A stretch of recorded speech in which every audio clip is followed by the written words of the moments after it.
need his name up in lights. He just wants to be heard, whether it's the beat of the mic. He feels so unlike everybody else, alone, in spite of the fact that some people still think that they know. But no, he knows the code. It's not about the salary, it's all about reality and making some noise, making a story, making sure his click stays up. That means when he puts it down, Tops picking it up. Let's go. Who the hell is he anyway? He never really talks much, never concerned with status, but still leaving him starstruck. Humble through opportunities, given despite the fact that many misjudge him because he makes a living from writing raps. Put it together himself, got a picture connects, never asking for someone's help or to get some respect. He's only focused on what he wrote, his will is beyond reach, and now it all unfolds, the skill of an artist. This is 20% skill, 80% fear, be 100% clear, cause Ryu was ill. Who would've thought he'd be the one that set the West in flames? And I heard him wreck it with the crystal method, name of the game. Came back, dropped Megadeth, took him to church. I like Bleach, man. Ryu had the stupidest verse, this dude is the truth. Now everybody giving them guest spots and stocks through the roof. I heard him with that stock. This is 10% luck, 20% skill, 15% concentrated power of will, 5% pleasure, 50% pain, 100% reason to remember the name. They call him Ryu, he's sick and he's spitting fire and Mike got him out the dryer, he's hot. Found him in Fort Minor with top, but a fucking nihilist porcupine. He's the type women wanna be with, and rappers hope he gets 8 years in the making, patiently waiting to blow. Now the record with your notice taking over the globe. He's got a partner in crime, his is equally dope. You won't believe the kind of that comes out of this kid's throat. He's not your everyday on the block. He knows how to work with what he's got, making his way to the top. He often gets a comment on his name. People keep asking him, was it given that birth that doesn't stand for an acronym? No, he's living proof. Let him rock in the booth. He'll get you buzzing quicker than a shot of vodka with juice. Him and his crew are known around as one of the best. Dedicated to what they do and give 100%. Forget Mike, nobody really knows how or why he works so hard. It seems like he's never got time, because he writes every note and he writes every line. And I've seen him at work when that light goes on in his mind. It's like a design is written in his head every time, before he even touches a key or speaks in a rhyme. And those other fellas he runs with, the kids that he signed, ridiculous, without even trying. How do they do it? This is 10% luck, 20% skill, 15% concentrated power of will, 5% pleasure, 50% pain, 100% reason to remember the name. This is 10% luck, 20% skill, 15% concentrated power of will, 5% pleasure, 50% pain, 100% reason to remember the name. Fort Minor, M. Shinoda, styles of beyond. Ryu, top beer. All right, everybody, welcome into the zone here on your Tuesday morning. I'm DJ Williams here with the wizard himself, Christian Weaver. Justin Acri is going to join us here very shortly.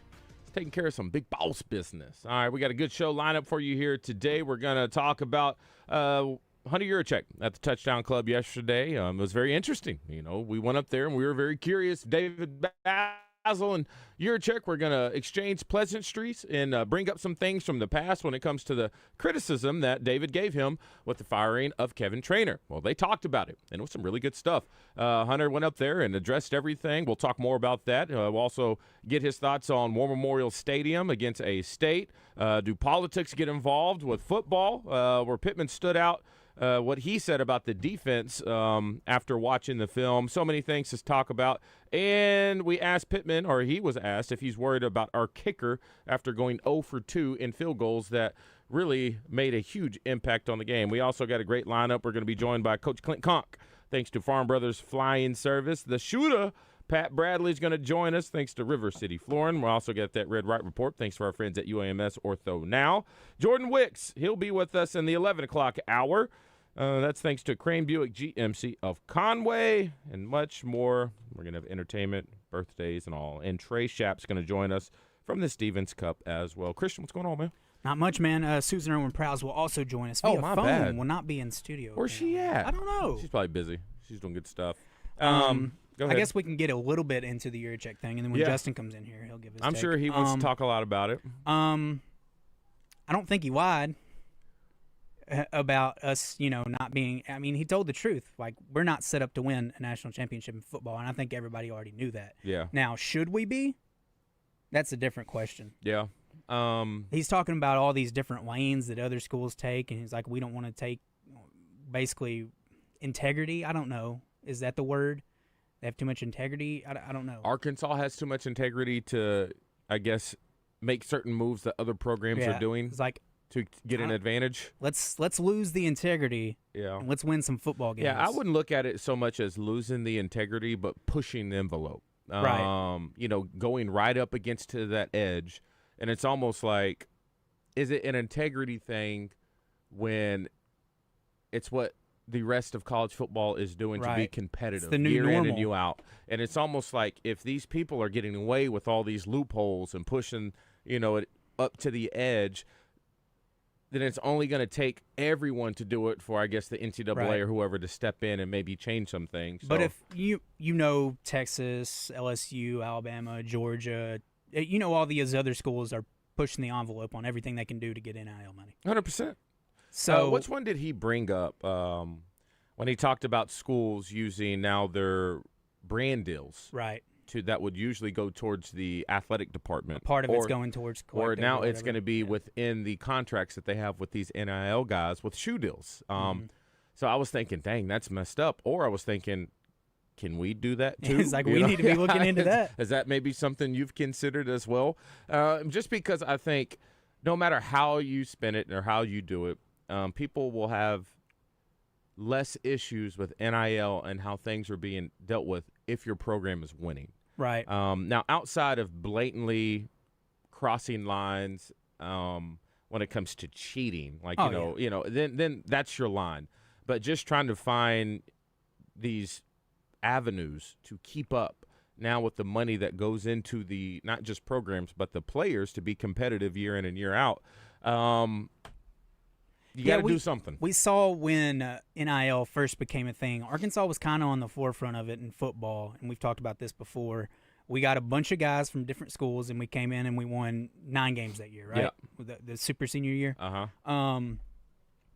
But since the collectives became a thing, Arkansas has really fallen behind. Yeah. It's like they haven't taken advantage of anything, really, to gain money. Yeah. Which is tough.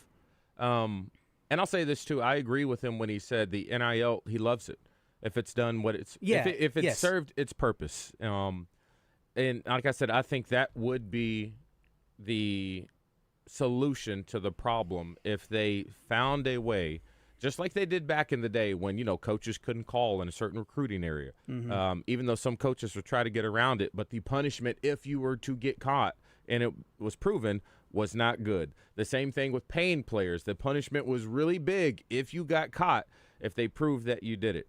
And I think if you do away with these collectives, which they found an amazing loophole to get around this whole NIL stuff, and only allow these kids to go out with their own agent and get the marketing deals on their own, I think that's the solution to everything. And so people are going to sit back and say, well, that's not fair.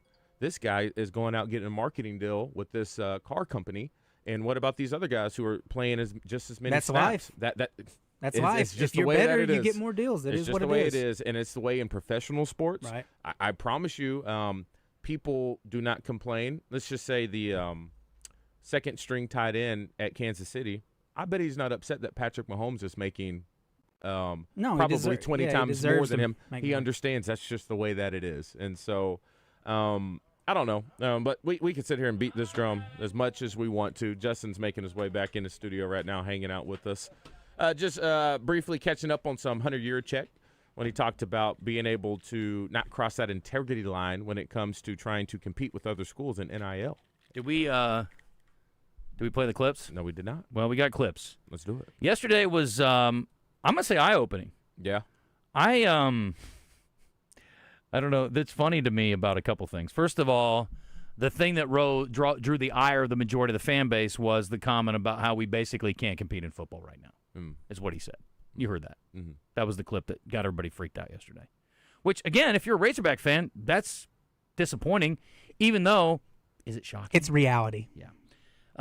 You're going to have some kind of benefactor like a John Tyson or benefactors to make football there. Again, when you're fighting an uphill battle financially, and I see it, I guarantee you, Arkansas State is not at the top of the Sun Belt financially. They're working at a disadvantage. Arkansas ain't anywhere close in the SEC. I know UCA isn't at the top of their league. They're not even probably in the top half. It's hard. In this world, if you don't have as much money as everybody else or more money than everybody else, it's freaking hard to win. And you can say what you want, but we all know if you got enough money, you can get the right amount of players or the right kind of players. How do you convince these guys? Because isn't this zero return on investment? Zero. It depends on Do what they get anything out of this? I don't know if it's a tax write-off or not. Or maybe just being able to celebrate at the end of the year with Pride the of national being championship. Is an that what it Arkansas is? fan? Yeah. Yeah, But you pretty need much. rich people who actually care about the team and don't just happen to work at Walmart. Right? Yeah. I mean, it's the same old argument we always have. Anyway, let's go back to this from yesterday that, a lot of people flipped out about this. And again, the truth can be hard to face at times. We all have to deal with it. And it's like, hard realities are tough, and they're not fun. Sucks. To win a national championship in men's basketball moving forward. We know we're set up to win a national championship in baseball moving forward, and I think we're set up in several other sports to win a national championship. Football, where we are right now, we're not set up to win a national championship. I'll just be brutally honest with that. But I think we're set up to compete really well in the Southeastern Conference, especially now with the new revenue sharing model. You can't say you're not in line to win a national championship and say you can compete in the SEC at a high level, because if you can compete in the SEC at Right. a top third level, you're going to have an outside shot at a national championship every year. True. So you can't. That's like talking out of both sides of your mouth. The other thing that's getting me is, and look, I'm not a political guy at all, but I also respect the role that politicians play. I respect the government role that we all have to sort of live with, right? Good or bad, right? And there's good situations and bad situations, and people who handle things well and people who don't. But you're in charge of running an athletic department, and your board of trustees is in charge of running your school and helping with the direction of the athletic department, right?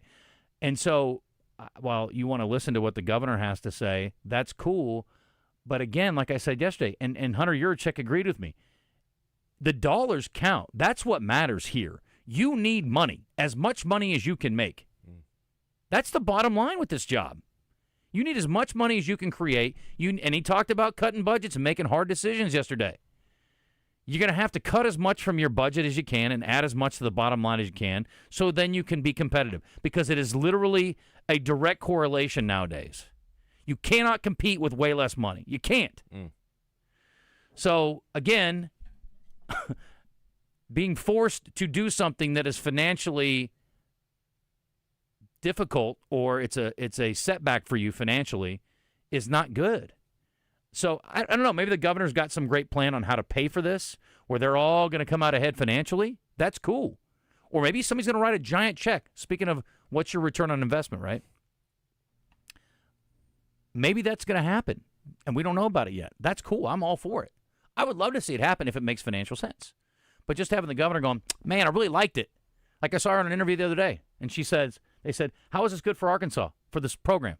And she said, well, it's really good for the fans. I'm like, that's not the same thing. We're not talking about the same thing. So we need to be focused on what does it take to get to where fans want them to be. And if the answer keeps being we're not interested or capable of doing that, then let's just accept what it is and just pray for 6-win seasons and a trip back to Memphis 2 times in 1 year. Good for you. Yeah, there is no solution until regulations get put in place, because there's always somebody who can just continue to give a university more money. Right. There's no ceiling. It's Yeah. just okay. Say we do raise the money. Okay, other school says, well, okay, let's just write more. Let's write another check. I mean, until there's a cap of some sort, there's no solution. Is your argument going to be that St. Louis and Kansas City are metropolitan areas in a way that Arkansas doesn't have, and that's why Missouri's a better football program? Okay, fine. I'll listen to that. Missouri shouldn't be a better football program than Arkansas, but it is right now. Yeah. There are schools that are as good or better than Arkansas right now that shouldn't be, frankly. Financially? Like Ole Miss, traditionally, Arkansas is better than Ole Miss. Right. Or, again, at worst on par, right? Right now, Ole Miss is a better program. Yeah. It just is. And because of the NIL, a school like Texas Tech, which has never been anything, really, other than when Mike Leach is there, is relevant. I mean, Kingsbury had a couple relevant years, but he had yeah. Mahomes, too. Yeah. Who was a transcendent quarterback. So, But yeah, I mean, you're right. Texas Tech should not be a player in the big scheme of things, but they are because of the money. Now, this week they're going to maybe get their comeuppance. We'll see. They got a big game. Who they got? Utah. Really good game. It's at Utah. Arkansas is about to go out to Utah. When's that, next year? Mm-hmm. That'll be fun. Will it? If Arkansas goes out to Utah and gets beat by 3 touchdowns, that could be a good time. I meant just the trip. Who's their quarterback That'd be a now? cool trip. Cam Rising really, was there for it's real beautiful. 10 Here's what I years. know about Utah. They're going to knock your block off. That's true. They play defense. They're going to be incredibly physical, and they may win ugly, they may win pretty, but guess what? You're going to have hell to pay when you get there. Utah dudes don't play around. Rough. Anyway, here's Hunter Yurchek on the state of things as it relates to what's going on at the Capitol and what's happening on campuses. What is more likely, Arkansas State, Arkansas play again, or you play a game, Arkansas plays a game in War Memorial again? Oh, gosh. I don't know how I provide the odds on answering that question and be politically correct. Look, I think it's well documented that Governor Sanders came out in support of us continuing to play a game in Little Rock, specifically a game versus Arkansas State. The leadership at the University of Arkansas, within the athletic department and on our campus, as well as the system and the board, we're continuing to have those discussions and really looking at what that looks like moving forward. I mean, we're in a new era of college athletics now where we're sharing revenue. And it's really important that we maximize revenue at every stop. And so we've got to make sure that we're making the right decisions for our athletic program and our football program moving forward. And so we'll continue to evaluate what that looks like. Okay, that's your politically correct answer. Yeah, how I'll give about you that? Did I answer your question? Yeah, a little bit, but I mean, my argument is, look, I think the dollars have to make sense, is what I've been saying. And so it's got to be financially viable. It's got to make the most sense financially. You guys can't afford to give up a dollar at this point, is my take. Is that fair? That would be a fair assessment. Yes, Okay. correct. All right. How do you feel about politicians getting involved in sports? Well, Governor Sanders and I have a great relationship, and she's done a great. Generally, not specifically. Well, she's done a great job leading our state, and so I think every school, every institution, every state has their nuances, and so because of the relationship I have with Governor Sanders, I respect her and what she's trying to do to help the state, and so we'll do exactly what she's asked us to do. Which is to look into it, not to kowtow to her demands, right? He answered that like a very political. Yeah, that's why I tried to press him after the original answer, which I thought was baloney. That was just word salad. I'm like, and I love Hunter. I'm in the minority. I think I'm in the minority. I think you are now. If you asked the question of the day, do you like Hunter Yurchek as the athletic director at Arkansas? I think more than 50% of our respondents would say no. Do you want to ask that as a question today? If you want to. Let's do it. Would you say only when it comes to football? No, I think in general. Overall. Even though baseball's winning, well, basketball's winning. I think he made a great hire with Muss. Muss was absolute home run, and then Coach Cal kind of fell into his lap. I think we can be fair about that. It doesn't matter. You still get credit. I Yeah, you understand. can't take that away. And, Courtney Deifel. Yeah. Yeah, I mean, Did he hire her? outside of football. He's made good hires, and it's Yeah. it's a hard gig because you do have a very vocal fan base, which a lot of schools do. You do have a lot of heavy money players, and a lot of schools do. I mean, these are all things that are pretty common. There's a lot to balance. I respect the job he's doing because it's not easy. And the thing I like about him is, too, he doesn't bristle at tough questions. He's willing to accept criticism. And if you just take that for granted, like, oh, everybody's like, I don't think so. I think he handles it really well. What would make him, I guess, sit well with more people right now as far as his The performance? football We win program games. wins. But like football. specifically, what could he do outside of going and robbing a Brinks truck? I don't. What do you want him to do? Well, if he's not willing to do that, does he really want to be AD? I guess you got to convince more people to give more money. Yeah, I mean, that's what I'm saying. That's just like, how do you measure that in being a good AD or not? It's like there is an you just need a fundraiser. Yeah, there is an administrative side and there is a fundraising side, and it's tough. And I've never been an athletic director, but I think he handles it with grace, and it's tough. But you do need to be. You're going to have to be more competitive, and it's hard to. Again, when you say things like that, you're going to lose a portion of the fan base. Like when you give them harsh realities, people don't want to hear that. I mean, but it's the truth. I know, but what you should do is lie to them in that case. What they want to hear is, we believe we have a path to becoming a highly competitive team in the SEC, which therefore means we're a highly competitive team in the national championship conversation, which may or may not be baloney. Yeah. But you better get on that because here's the thing. We've said this a million times. People around here and in a lot of places would trade 10 national titles in basketball and baseball for one in football. They just would. I'm not saying it's right or wrong. I'm just, again, here's another heat a heaping spoonful of reality for you. You can like it or hate it, but it's the truth. So, for argument's sake, okay, you bring in a new athletic director, and they do what? Yeah. Differently. Unless he's sitting on a pot of gold, Yeah. or he has a goose that lays golden eggs. Yeah, You're right. It's the same deal. Mm-hmm. So I'm just saying you can criticize the man, and he's willing to accept criticism, which I like about him. Mm-hmm. But at the same time, like, yeah, exactly. What are you going to do? And also, you hate Sam Pittman? We're about to talk to JW. We'll see where his temperature is on that today. Who you going to get? Who you going to get tomorrow? And I'm not saying you shouldn't make a move just because you don't think you can do better. Maybe you can. It's not going to be Gruden. No. I don't see that being successful. It might be Gruden, but I don't know if that's the right answer either. What'd you say? It might be Gruden. Yeah. But was that, I don't know that's if that not fixes automatic. It. Yeah, it's not. Anyway. Yesterday was tough. Yesterday was some tough conversations. It really was. And a harsh dose of reality, and a lot of people do not want to. It does not go down well, even with a spoonful of sugar. He was very political with us and our questions, but then refused to lie like a politician and say that we could win a national championship. Yeah, and I like that about him. Don't lie. Tell me the truth.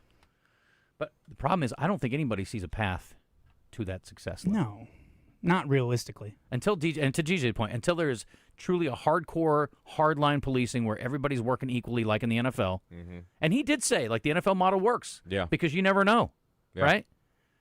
That has to happen. Can you institute that in college football? I mean, you're going to have to find something close to it. Otherwise, the rich just keep getting richer, and Arkansas will keep trying to fight for a trip to the Liberty Bowl. JW, what's up, man? Hey, I got several things I want to discuss, and I'll just start off with your text since we're on that subject. I just don't really think he cares about the football program, because if you go back and look at Sam Pittman's record, and you can look it up and read it to the Arkansas folks so they can understand what I'm trying to say. His win-loss is pathetic in the SEC. His one score games in possession is pathetic. Mm-hmm. And it's proven that we have the people to compete with, and you say we don't have a lot of money, but we just competed with Ole Miss. And it's bad coaching. And this goes to my second thing. Why is nobody talking about when Bobby Petrino wanted to keep they were rolling. They were doing good. It came up 4th and 1, and Sam Pittman decided to kick the 50-something yard field goal. 51. And he called the kickers out. Mm-hmm. Why are you not trusting your offensive coordinator that's rolling? Okay, and then I'm going to go into this. Hey, this will be my last thing. One thing real quick, and I'm not arguing. I don't know. I don't know if Petrino was saying, Coach, we really need to go for this. I don't know if that happened or not. But if you know that for a fact, then cool. Yeah, even the announcer says, now, this is what the announcer says, and this is what I've seen on the field. Mm-hmm. He had his offense left out there. Yeah. And Taylor had his hands over his ears like he was listening, and they went to go line up, and then Sam Pittman said, no, we're going to kick the points here. You know that was blank. I mean, that was blank. Steve Sullivan's got a great saying that he used to say. He said, you're 3 points closer to losing. And in that kind of shootout game that you know you're in, that isn't probably the right decision. So I'll give you that. Kick a 50-something yard field goal instead of trying to get 1 yard with this offense that was rolling all game? No, I agree with you. No, I agree. I'll give you that. Okay. So let me ask you this about the rankings. I think they're a joke. I think they're for gambling. I think they're for just trying to make the biggest money. Because here's the case: we just played a number 13 team, or I don't even know what they were at the time on this. And we were there. But Notre Dame can lose 2 games and still be ranked 24th, and USC is 25 and undefeated. The whole thing is a joke, man. The college sports is becoming a joke. Okay. JW, thanks for the call. I think we all understand how the rankings work, and they're not really relevant in week 2 or 3 anyway. It doesn't matter. But Notre Dame lost at Miami in a competitive game, and they got beat on a last-second play by a Texas A&M team that's also ranked. So Notre Dame may get a little bit of a benefit of the doubt, so that might be the anomaly, but it'll all bear itself out. They lose in Fayetteville, they won't be ranked anymore. John Mark. Hey, good morning, guys. DJ, I trust you're enjoying sleeping in a little bit more like the rest of the normal world. Feels great. But hey, I got a good discussion with you there, Justin. Sir? So, transparency, I graduated ASU. I'm a great Razorback fan. And so I'm all for the game happening every year. But my question for you is, and I'm asking this to understand your point of it, how is playing Arkansas State a less advantage than playing in North Alabama or Alabama A&M? I mean, what's the difference there? And that's a legitimate question. I mean, I want to know what your thoughts are. Oh, 100% there's no difference. In fact, it's probably better for Arkansas because it's a shorter trip. You may be able to work something out from a travel standpoint, and it's a little cheaper. So it maybe actually saves money. I'm not really talking specifically about the Arkansas State game. It's more about the War Memorial issue and figuring out how that number makes sense for them because there is a huge shortage financially. I think we all agree to that. And someone told me they asked, what's the difference in the games, and they were told somewhere between $2 and $4 million. I'm like, well, that's a huge difference, and that was their point. So tell me what the number is, and then tell me who's going to underwrite that, and then I'm all for it.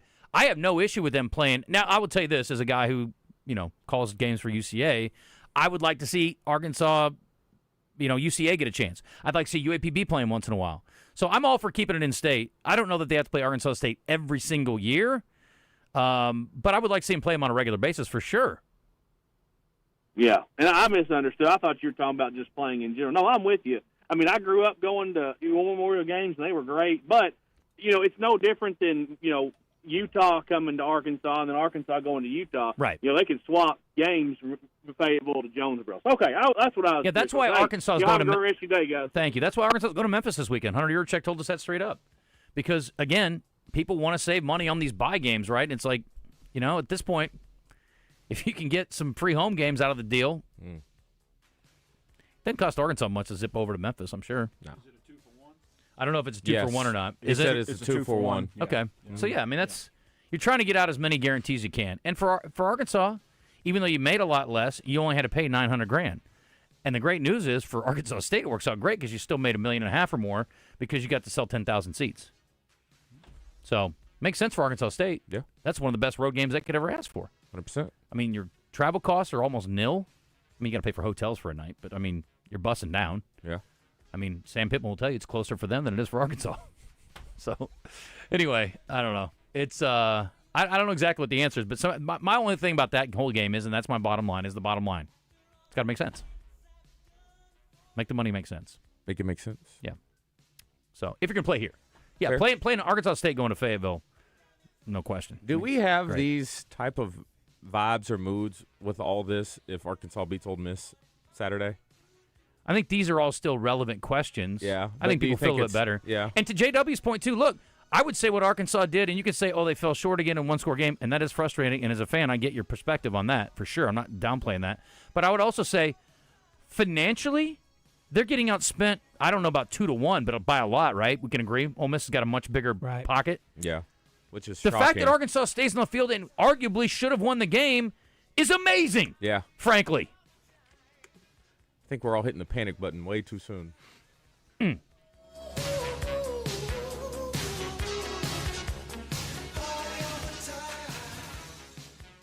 Get in the conversation with live fan feedback at 1037thebuzz.com. Presented on The Zone by Gwatney Chevrolet in Jacksonville.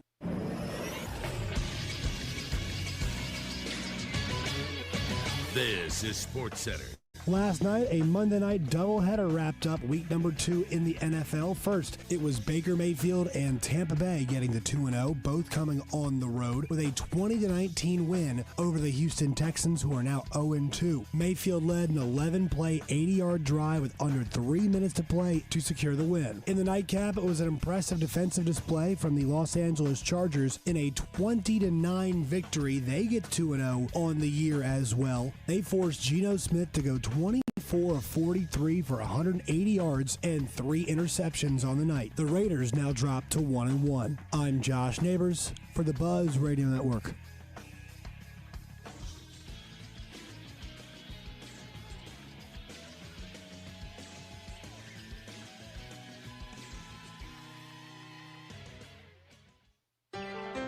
Willy D's Rock and Roll Piano Bar open every Tuesday, Thursday, Friday, and Saturday. Cold drinks and dueling pianos. Deep Nightclub downstairs hosts karaoke on Tuesdays and DJs spin on Friday and Saturday nights. Visit WillyD'sPianoBar.com.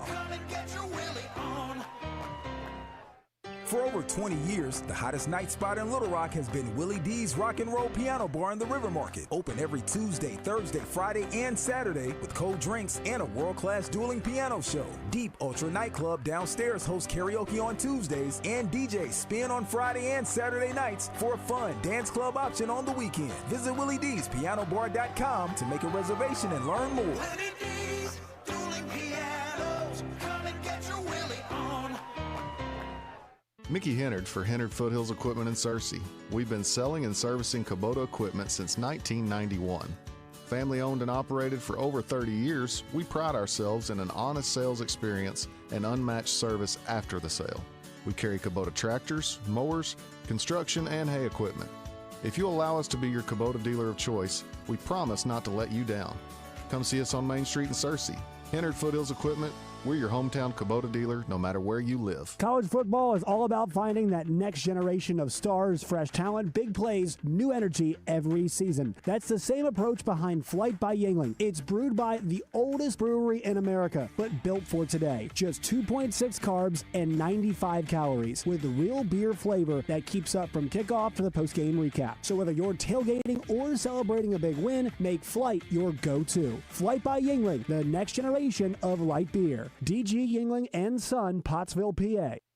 Arkansas Municipal Equipment in Poen, founded over 10 years ago by Daniel and Vanessa Ellison, Arkansas Municipal Equipment specializes in refuse and recycle equipment. They lease and sell trucks, trash carts, and roll-off dumpsters. But they don't just sell it to you. You can get parts and service for all makes and models for refuse equipment. Their technicians travel the state to take care of you. AME, it's the service after the sale. You're back in the zone. You want to get into the show but too busy to call? Message us on our live fan feedback or text us on our text line at 501-661-1037. There ain't no man can't save me. There ain't no man can enslave me. Ain't no man a man that can change the shape my soul is in. There ain't nobody here who can cause me pain, erase my fear, cause I got only love to share. If you're looking for truth, I'm proof, you'll find it there. You got to serve something, ain't that right? I know it gets dark, but there's always a light. You don't have to buy in to get It's time for the Natural State Football Report with Clint Conque.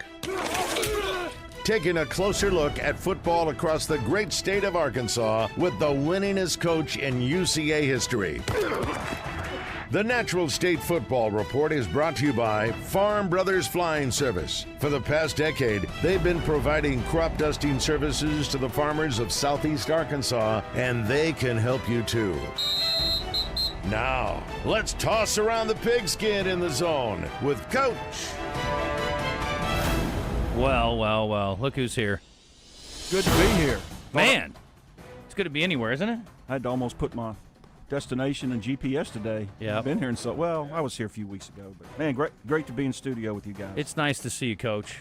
Always good to be seen. Well, we got a lot of things to dig in on, and let's start with the Arkansas-Ole Miss game. And I'm not going to make you get into all the politics and the finances and all that. That's a discussion we can spend 3 shows on. So let's focus on the football part of it right now because Arkansas is in the situation it's in. They're going to play the rest of their schedule out regardless of if the other school's got more money or not. So let's talk about the situation last week, and then we'll get into the Memphis game. But obviously missed opportunity again, sadly, but a lot of positives, especially on the offensive side, or maybe only on the offensive side. Yeah, I mean, didn't really win the kicking game, and then certainly defensively struggled the entire game, and high-powered offense over there. And, it's just the ability of Lane Kiffin to be able to take a backup quarterback, a Division II quarterback, improve his skill sets. And I think Coach Simmons had some positive comments about the young man, Coach Simmons at Harding, when they played him. But, kudos to Lane Kiffin to be able to develop quarterbacks, and they didn't miss a beat. I'm not so sure that he's not better than the guy that was starting. With that being said, Taylor Green, again, was very dynamic. They put a lot on that young man. And I've come to some realization on that. And I don't know if it's sustainable. I mean, he's averaging 390 yards of total offense, if not the best in the nation, close to it, of passing and running.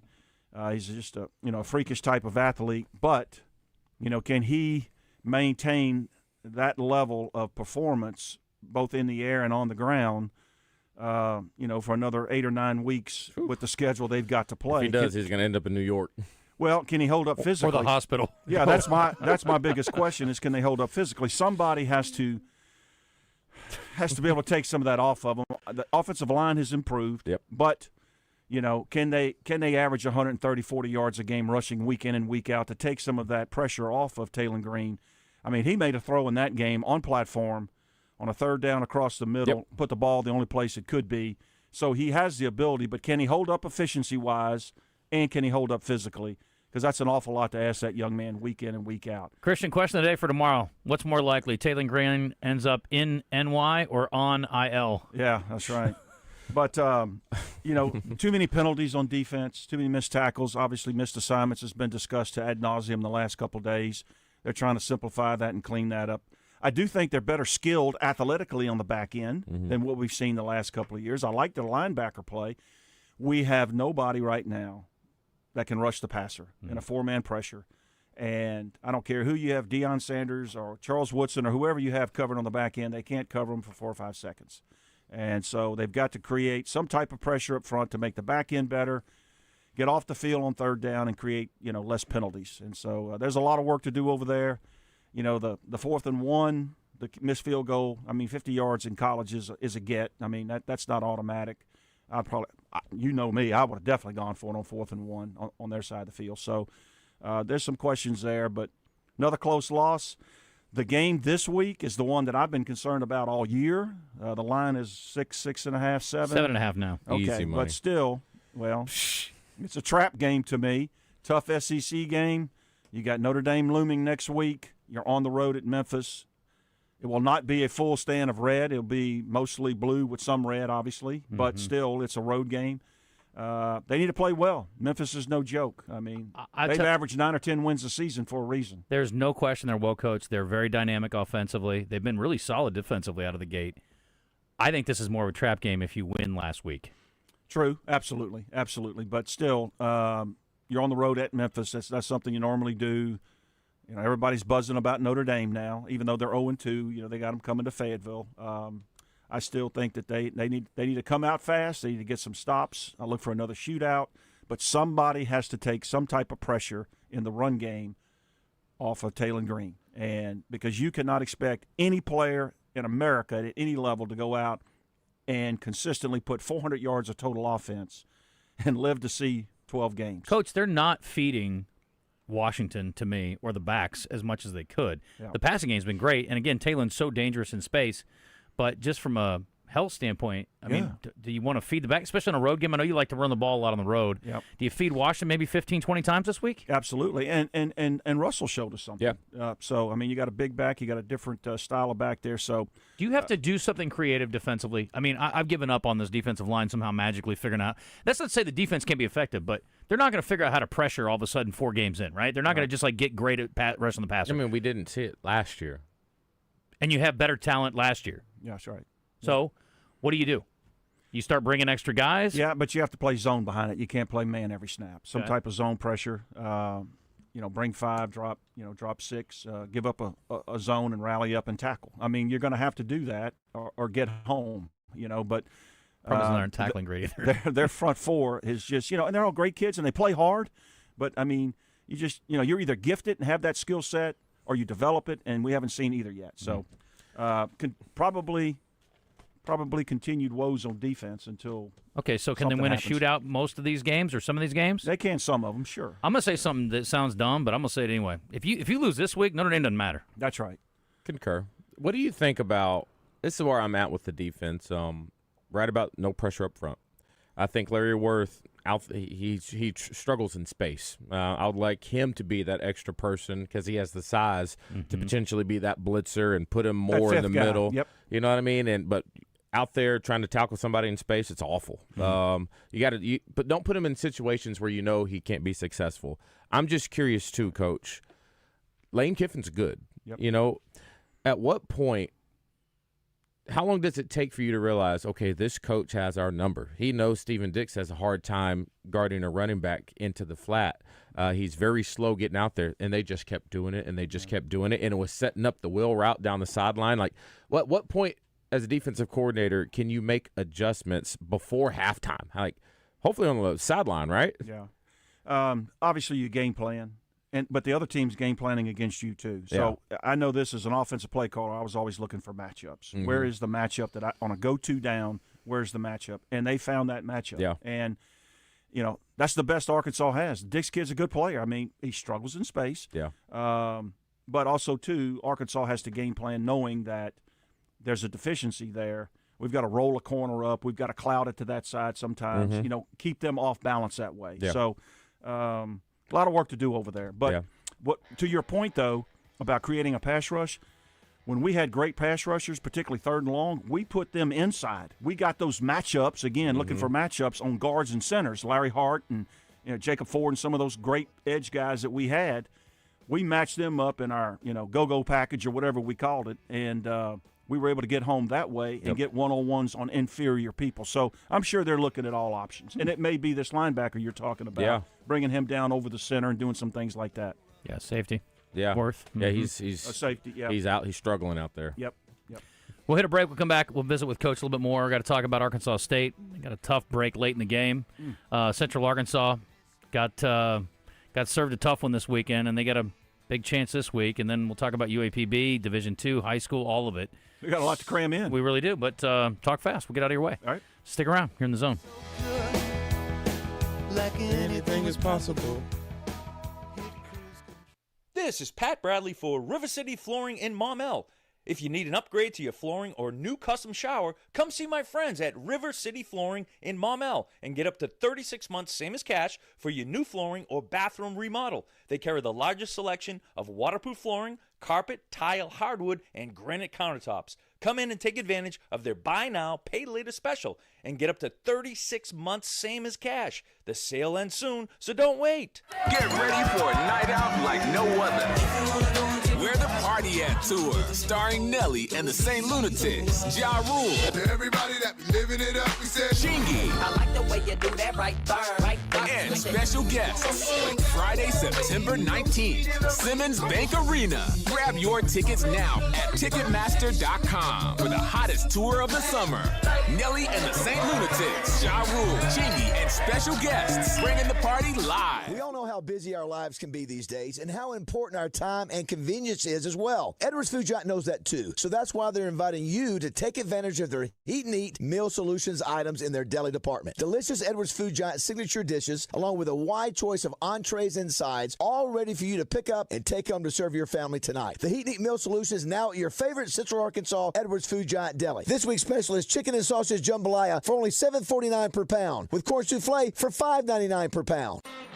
Make your yard the envy of the neighborhood with Cabot Outdoors. Right now, purchase a Hustler Fast Track Series mower. Get your choice of a free pressure washer or generator. An unbeatable bonus of up to $799. For the month of September, get an extra $500 off. Supplies are limited. Offer ends September 30th. The Hustler Fast Track delivers precision, comfort, and durability for homeowners who demand more. Cabot Outdoors, 901 South Pine Street, Cabot, or take a look on Facebook. We all make plans for the future, but car accidents, break-ins, and unexpected fires can disrupt those plans. At Shelter Insurance, our agents help design insurance plans that work for you and help protect what matters most. Shelter Insurance. We're your shield. We're your shelter. See Shelter agents Matt Warden, Jamie Marsh, or Richard Yeager in Little Rock today. Big savings are rolling now at Gwatney Chevrolet. Take advantage of the $7,500 EV tax credit before September 30th. Drive a 2026 Trax or Trailblazer for just $249 a month. Or save up to $13,000 on new Silverados. Plus, we're paying up to 20% over Kelley Blue Book for your trade, even if you don't buy from us. And right now, you can get it all with no payments until 2026. Stop by Gwatney Chevrolet in Jacksonville today. Chevrolet, together, let's drive. With approved credit restrictions apply, see dealer for details. You're back in the zone with Justin Acri and DJ Williams on the Buzz Radio Network.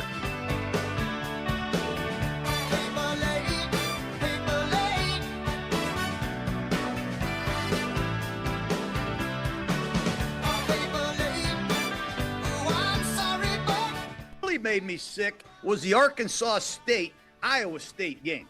I mean, this is going to be one of the greatest college upsets. Here goes my quarterback, Rayner, for a touchdown. This is going to be one of the shocking upsets of all time. And they called this holding penalty on number 50. It might have been the worst call I have ever seen. It makes me sick. I am really still crushed by this call against Arkansas State. I think it was a Big 12 official, and I think it's nonsense. You know you want to say something else. Welcome back in the zone. Clint Conque here. Thanks to Farm Brothers Flying Service. John Gruden fired up, and I agree with him. It was the worst holding call I've seen in the last, 5 or 10 years for sure. It was absolutely ridiculous. I don't know what the guy was looking at. Anyway, I hate it for Arkansas State. They bounced back so well. I'm not shocked the game was competitive. Iowa State was due for a little bit of a letdown, but I'm taking nothing away from Arkansas State. They're also not that dynamic offensively, and they're going to lose some games because of that. But they are really sound in everything they do and just about everything they do. And I give Arkansas State a ton of credit. To me, they got a lot to be excited about.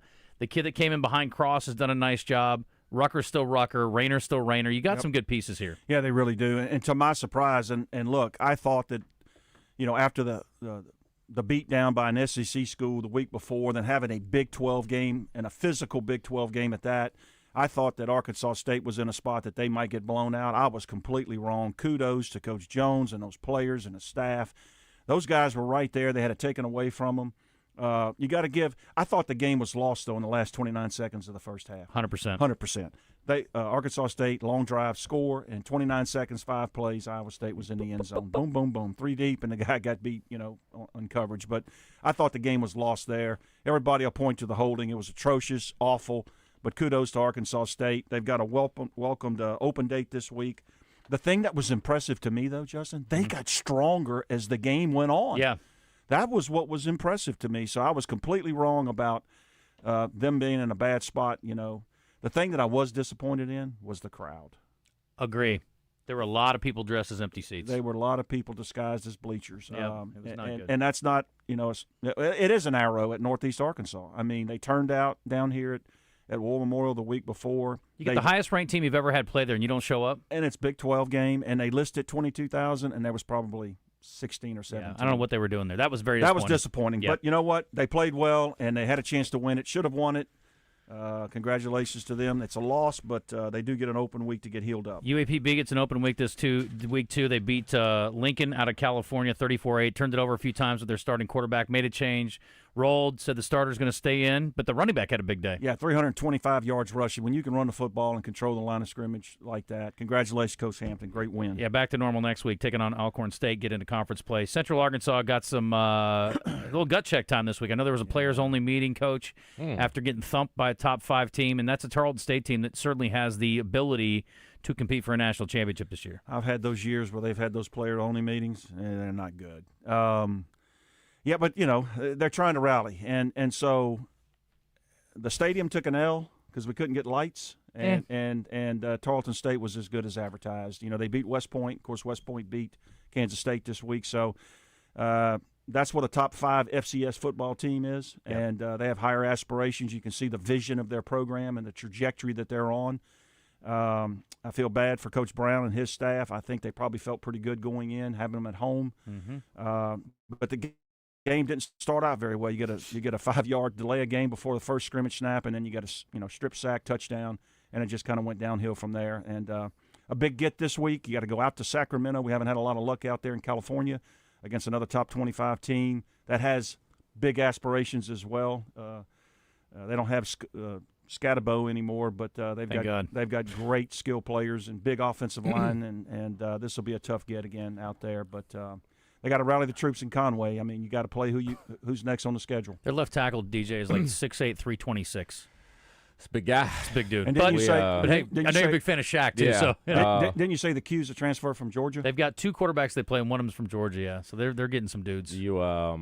We had a players-only meeting at Arkansas. How'd that work out? It was Petrino's first year. I think it's after we just got dismantled by Bama or something like that, after getting dismantled by Texas. And we were about 5 minutes in before Coach Petrino opens the door and says, "What the hell are you guys doing in here? You can't have a meeting without me." And he shut it down. It was a little bit more aggressive than that. No meetings without coach. Well, they've got some good senior leadership, but again, I think it's just. Do you like players only meetings? No, I don't. Yeah. No. I think it's okay. I like the group they've got. Their senior leadership is good. It's not they got a lot of positive guys who have been there a long time. I think they got a pretty good culture with that. So, look, I don't think it's like the end of the world. I don't think it's going to have a huge impact on the outcome this week, but we'll see what happens. How does the coach take that? Just curious, Well, you honestly, yeah, you plant little mice in there, so you find out exactly what they're going talking on. about. Yeah, But I don't think I think there's certain things I would not say in front of a coach and that I would say to my teammates when the coaches aren't in there. Calling guys out. I don't know. It doesn't matter. Well, for our purposes, we got 2 minutes left. I'm not a fan. Clearly. Not a fan. 2 minutes left. D2 coach. We did not mention Henderson State last week, and Rebecca got on us. They are having a nice start to the season. Yep. We're getting what we expect from Harding.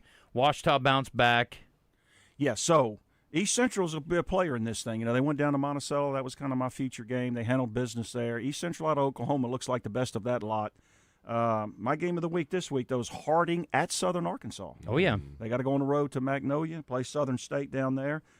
I want to give some kudos, though, to Roy Thompson. He's the new head coach at Arkansas Tech. They're 2-0 to start the season. Mm-hmm. He was the defensive coordinator for Todd Knight for many years down at Washita. So they go to Arkansas Tech goes to Washita this week in a big game. Washita cannot afford another loss at all anywhere, and Arkansas Tech's got a chance to go 3-0.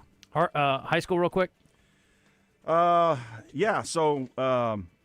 Can I say Greenwood pulled one out big last week, beating Harbor. That was wild. Wild game. Benton had the situation last week with North Little Rock, but they got the victory there. They've got to go to Jonesboro this week. Bentonville goes to Harbor, big 7A game up there. Catholic at El Dorado, tough place to play. Marion at Sylvan Hills. Shout out to Mark Kelly. He won a state championship at Searcy. They're killing it. 2019. Yeah, Sylvan Hills has been one of the best stories in high school. Yes, sir. I heard you talk about this kid out of Greenbrier, so I went to go watch him play. Enoch, Hassan, yeah. He got offered by UCA this week. I was there, sitting there next to the UCA coaches while we were watching him in the first drive, and they looked at me like, whoa. I interviewed the kid before the game. He says, I'm not worried about stars. I'm not worried about rankings. I want all the smoke, and I'm here to eat. I said, okay, we're going to see. First 4 carries, 100 Pro Painters, and it is summertime. If you're looking for a project to be done at your house, then get them on board now. You can sign up for your free estimate, and you can get your project scheduled as well at CertaPro.com. That's Certa with a C. I've had painters work in the past, and you don't get the kind of experience you get with CertaPro, where they're going to clean up after themselves, leave you with a great paint job, and they're going to do it all at an affordable price. For your home, for your business, CertaPro is the answer. Each CertaPro painter's business is independently owned and operated. So get them on your project now, again, at CertaPro.com. Looking for your next ride? Come on down to Hubbard Power Sports, your local, family-owned Can-Am and Sea-Doo dealer. We've got the latest and greatest Can-Am ATVs, side-by-sides, and spiders to power your weekend fun. And right now, get up to $3,500 off in rebates, plus in-store discounts, or financing as low as 0.99% on select models. Whether you're hitting the trails, working the land, or cruising in style, we've got what you never even knew you needed. On the road, on the water, or in the trails, we've got the ride for you. Beechwood Hospitality presents coverage of the Dallas Cowboys on 103.7 The Buzz. Beechwood Hospitality, the leader in hotel property management. This is Chuck Barrett, inviting you to listen to me call the Hogs on 103.7 The Buzz. KABZ Little Rock. The Razorbacks are coming at you.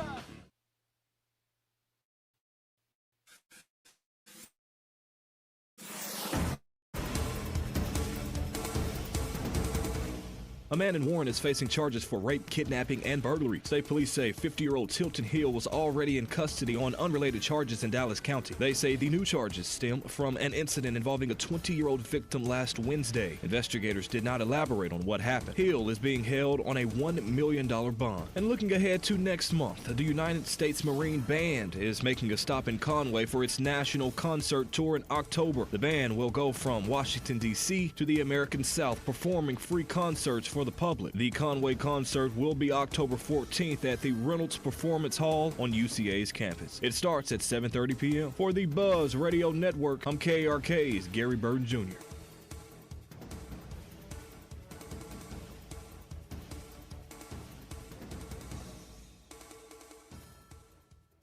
Weather from the Fletcher Weather Center.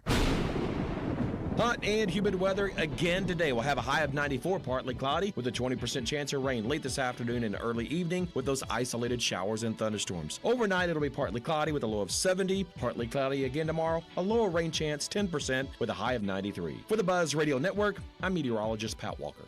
Fletcher Dodge wants to buy your car. We'll buy any make or model, and we'll pay you more than anyone else. Please turn your old car into cash at Fletcher Dodge in Sherwood. Stop and shop at our Conway and Little Rock showrooms. That's Hawks Homes. Has been serving Central Arkansas since 1986. Now, why buy from Hawks? We're the only manufactured and modular dealer that can build your custom home from your plans. You dream it, we can build it.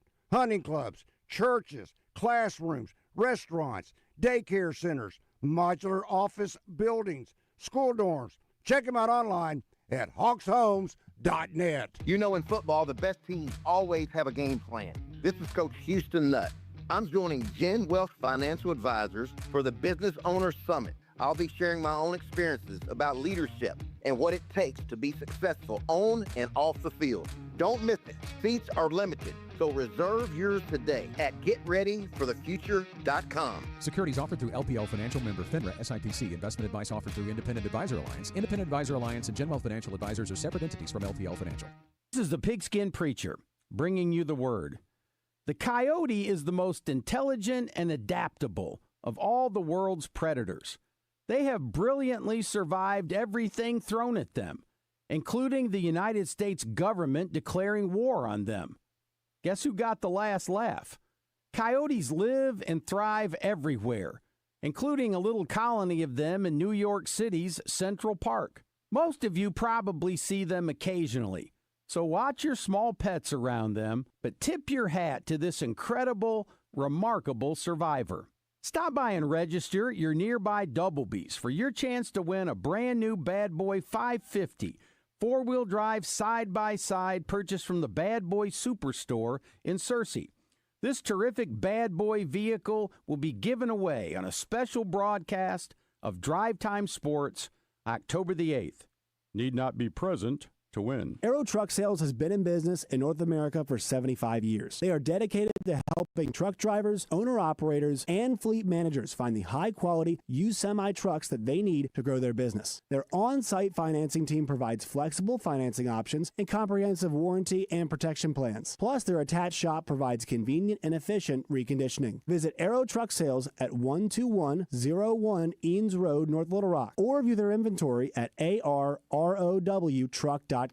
September is here, which means it's a busy weekend for all of us during football season. If you're like me, baseball season too. Travel baseball was big back on Sundays in the fall. And the one thing that could keep you from maintaining that busy schedule, joint pain, knee, back, hip, shoulder, whatever it is, don't let that run your schedule. Don't let that rule your life. Hey everybody, I'm Josh Neighbors, and QC Kinetics is here to stop joint pain from calling the shots. So instead of laying on the couch, you're out there with your family, your dog, and you're out there until they get tired, not until you do. QC Kinetics, no drugs, no surgery, no long recovery, just a smarter, more natural way to get your freedom back. And also, that first consultation, absolutely free, so there's no reason to wait anymore. Call QC Kinetics today, 501-214-5880. That's 501-214-5880. Call QC Kinetics today. The future is not about a bond reaching maturity. The future is what my grandfather worked for. It's what my father carried on. It's my responsibility today. The future is my son's tomorrow. At the Stevens Private Client Group, we believe that our strength builds success, not only for us, but for our clients. Stevens, member NYSE, SIPC. It's a tough time. Injured, and it was not your fault. Hurts in the pocketbook, too. Who do you turn to? Don't call a lawyer and find they're out of state or talk with someone at a call center. Call us at the Brad Hendricks Law Firm and talk to a real Arkansas lawyer directly. And remember, the only place that success comes before work is in the dictionary. We'll work hard for you. Have for over 30 years. The Brad Hendricks Law Firm. Tradition, reputation, results.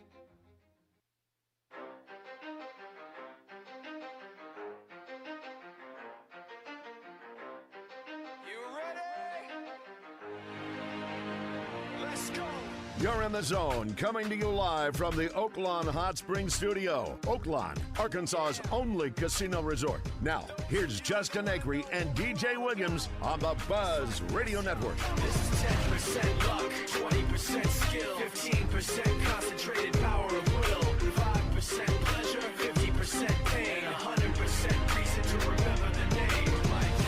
He doesn't need his name up in lights, he just wants to be heard, whether it's the beat of the mic.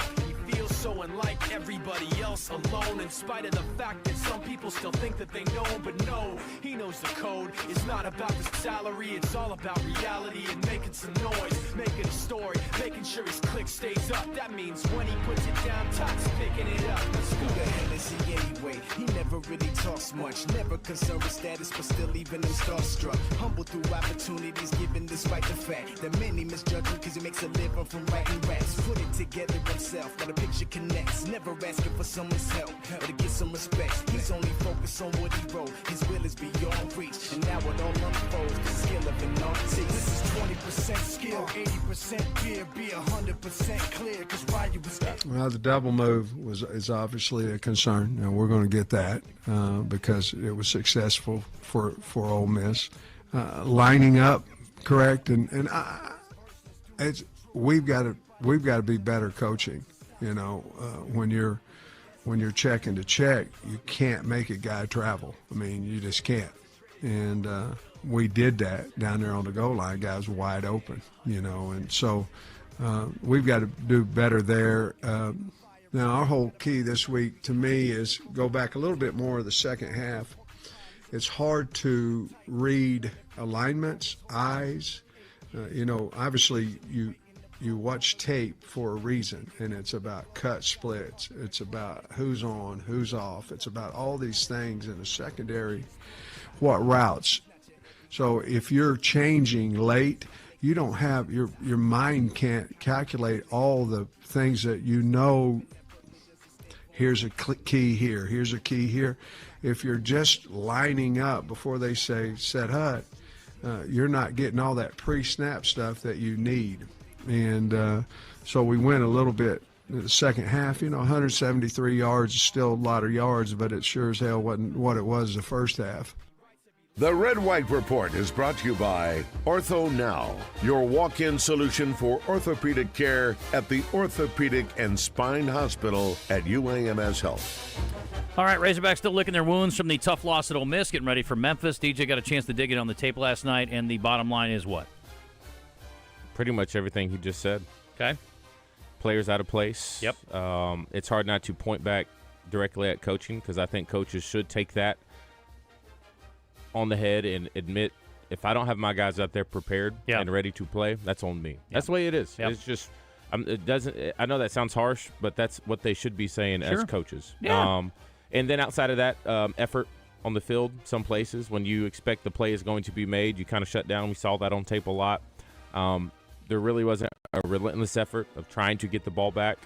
And I'll also say this too: as awful as all that sounds, Lane Kiffin is really good at what he does. I mean, he dialed up the perfect plays. He picked out our weak spots and on the defensive side of the ball, and he was very creative in how he went about running the same play but doing it in different ways. Yeah, making it look different. I think a lot of the brilliant guys do that stuff, right? Yeah, it's like it's the same thing. You just make it look different at the snap of the ball, and you have different ways of getting there. It's kind of like a makes any pitcher. sense. It's what? It's kind of like a pitcher. You just don't. You know, all your pitches look the exact same until they come out of the hand. Yes. Sam Pittman's willing to take responsibility. He admits coaching's got to be improved this week. I'm talking about from coaching to the players. I mean, we had 12 on the field down. We tried to make a substitution when there was nobody coming off the field. Now, we thought because the guy went out of bounds that which normally is the case, you get a little bit more time to sub because he went out of bounds on his sideline, but that wasn't the case. But we've got to do a better job over there coaching, and we have to do a better job of making sure that our kids have time to process. And those two things we didn't do well, but we did better in the second half, which gives us a little bit of spark going into this week that, hey, we've got good players. Let's line them up and quit trying to win the chess match every time and let our players play. Okay, fine. I want to let you know Woo Pig Weekend set for the Notre Dame weekend, which a lot of people are looking forward to. September 26th, continuing through Saturday's game against Notre Dame, wrapping up Sunday with Razorback softball and volleyball games. Softball's obviously in fall ball, so is baseball. Won't be long for they're doing that. A couple weeks away from their scrimmage games. I was talking to Coach Curry about Little Rock. They're heading up there to play them. And, by the way, tip of the cap to and congrats to Evan Lee, who's the new full-time coach now, or one of the assistants, full-time assistant now. So we're going to get them in studio here in the next week or so. Anyway, Baseball Fall Classic is at 6 o'clock. I guess that's an inter-squad. So there's all kinds of stuff going on that weekend. You can check ArkansasRazorbacks.com for more details. Let's get Pat Bradley in here, and we'll get his thoughts on the state of the program and the situation and the game and all that. He's the all-time leader in three-pointers made in Arkansas. He's played professionally in Denmark and France. He was once a co-host of The Zone, but now he's big time with the SEC Network. He's wicked smart at basketball. He's Pat Bradley. Bradley off a screen for three. Is he going to miss? He's been terrific in this first half. The Shooter is brought to you by River City Flooring. Whether it's tile, vinyl, laminate, hardwood, or carpet, River City Flooring has a wide range of options and exactly the right price for you. For more info, go to rivercityflooringinc.com. Well, Pat, you've been through a lot of tough football seasons over the years, or tough moments, and as you know, there's a lot of people who's think the sky is falling after last weekend's game. We saw a lot of encouraging things on offense, but there's some work to be done. And I'm sure you've been in that position where you guys have, played really well at times and still lost to a team that's pretty good as well over the years. Yeah, I think going into the game, it was certainly Ole Miss favored in that game, and that's a good team. They got a great coach. Of course, Steve Sullivan likes to say their coach makes a couple $1 million also. Mm-hmm. And they're a well-prepared team. And so I think going there and being able to put a number of points, to me, is very promising. I realize you give up 41, but with Coach Petrino calling the plays, and we Taylor Green had himself a heck of a game. So I say you should, but I think the Memphis game, as I'm sure you guys have talked about, is I don't know the word. We always kind of get caught up in pivotal, crucial, must, all that kind of jazz. However, it's a game that I think you can go out there and win it, and that can. You talk about that being you can pull that out. Feel really good. Then you go to Notre Dame. You get ND coming in. Place is going to be hyped. Mm-hmm. Boys going to be feeling good. I don't know who ND has this week, but obviously they're 0-2 now. So who knows what their state of mind is? Well, if you're sitting at 4-1 after 5, you're feeling pretty darn good. You're right, but you're going to also be mad that you're not 5-0 because it was there for the taking. That's what we'll get a lot of, but. Yeah, Notre Dame is very much more beatable than we thought they might be, Pat. They're very solid, obviously, and they lost a heartbreaker this weekend, and it's not like they're scrubs, but, they're not a world beater either. They've got Purdue this week, Pat, so it's a virtual bye week for them, with all due respect. Yeah, Purdue got smoked last Purdue's weekend. Terrible. Purdue's absolutely awful right now, but Coach Odom will get them, ramped up, I'm sure, over time. They're just not there yet, so. Anyway, yeah, look, it's a big week. Shocker of the weekend. Vanderbilt, huh? I know South Carolina's QB got hurt early. Yeah. How about Vanderbilt? No, Vanderbilt's legitimately solid again. And if Sellers hadn't gotten hurt, that might have been a little bit different game. Georgia finds a way against Tennessee again. Heartbreaker. There were some really good games. Clemson's out of the playoff picture now after 3 games. So that's cool. I always like to keep up with LSU and Brian Kelly, and he does not miss a chance to show his Irish steam. If he can let loose, he's going to let it loose. For those who missed it, he went off on a reporter after the game. We played the clip yesterday, Pat, and he was completely in the wrong. And he came out yesterday and opened his press conference by apologizing to the reporter. Good. So Yeah. I'll give him credit. Yeah, that was a weird performance. They were bad. I mean, they were bad offensively. And give Florida some credit for coming back and fighting after losing a really disappointing, heartbreaking, gross, game to a South Florida team that people were starting to a little overhype. And Miami's like, no. There's a little difference here. Let me thump the little brother here. Send him back home. Yeah. So. Yeah. Anyway.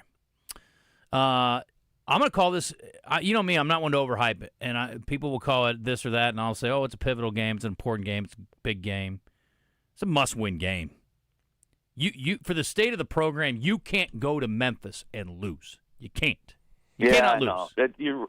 You're right about that. I mean, you if you're thinking about how you progress over the last few seasons, this is kind of that game where, like you said, it's we have to show you what level we're on. And no offense, Memphis has had some good seasons, great coaches, some really good players come through their program. However, you would think that there is a separation. There better be. I haven't been to a football game, like against Memphis, so I don't know what their crowd atmosphere is like. Yeah, I know they get a good basketball crowd atmosphere, but I don't know their football. Well, their stadium's only got like 30,000 right now, doesn't it? Yeah.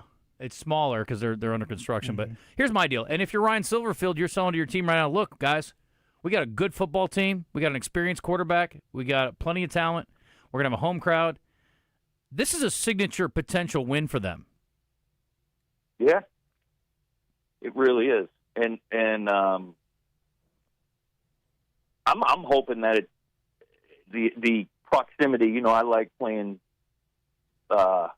games where the university is somewhat close to each other, at least the borders are touching. Yeah, I love a region. Exciting. So I hope that trickles down to the players. Mm-hmm. I know we got guys from other states and other parts of the state, but I think Memphis, to me anyway, is always going to be a team that should be thought of as a rival. Yeah, for basketball for sure, and they're doing that as an exhibition this year, and it's a fundraiser, which is great. I'd like to see them play in the regular season on a regular basis, and I think you would too. Oh, there's no doubt about it. I think it would be great, fantastic, especially Coach Cal obviously still got a lot of folks over there and appreciate it. And Memphis has a ton of Razorback fans, tons of them. Sure, no, I think, and it just throughout history. Yeah, I wonder how many fans will be in the stands and what Memphis is allowing as far as or what they bought up for their fans. So I hope they're a little bit more generous because it's an exhibition. I could see if it was like a legit, non-conference game, but hopefully they'll be a little more.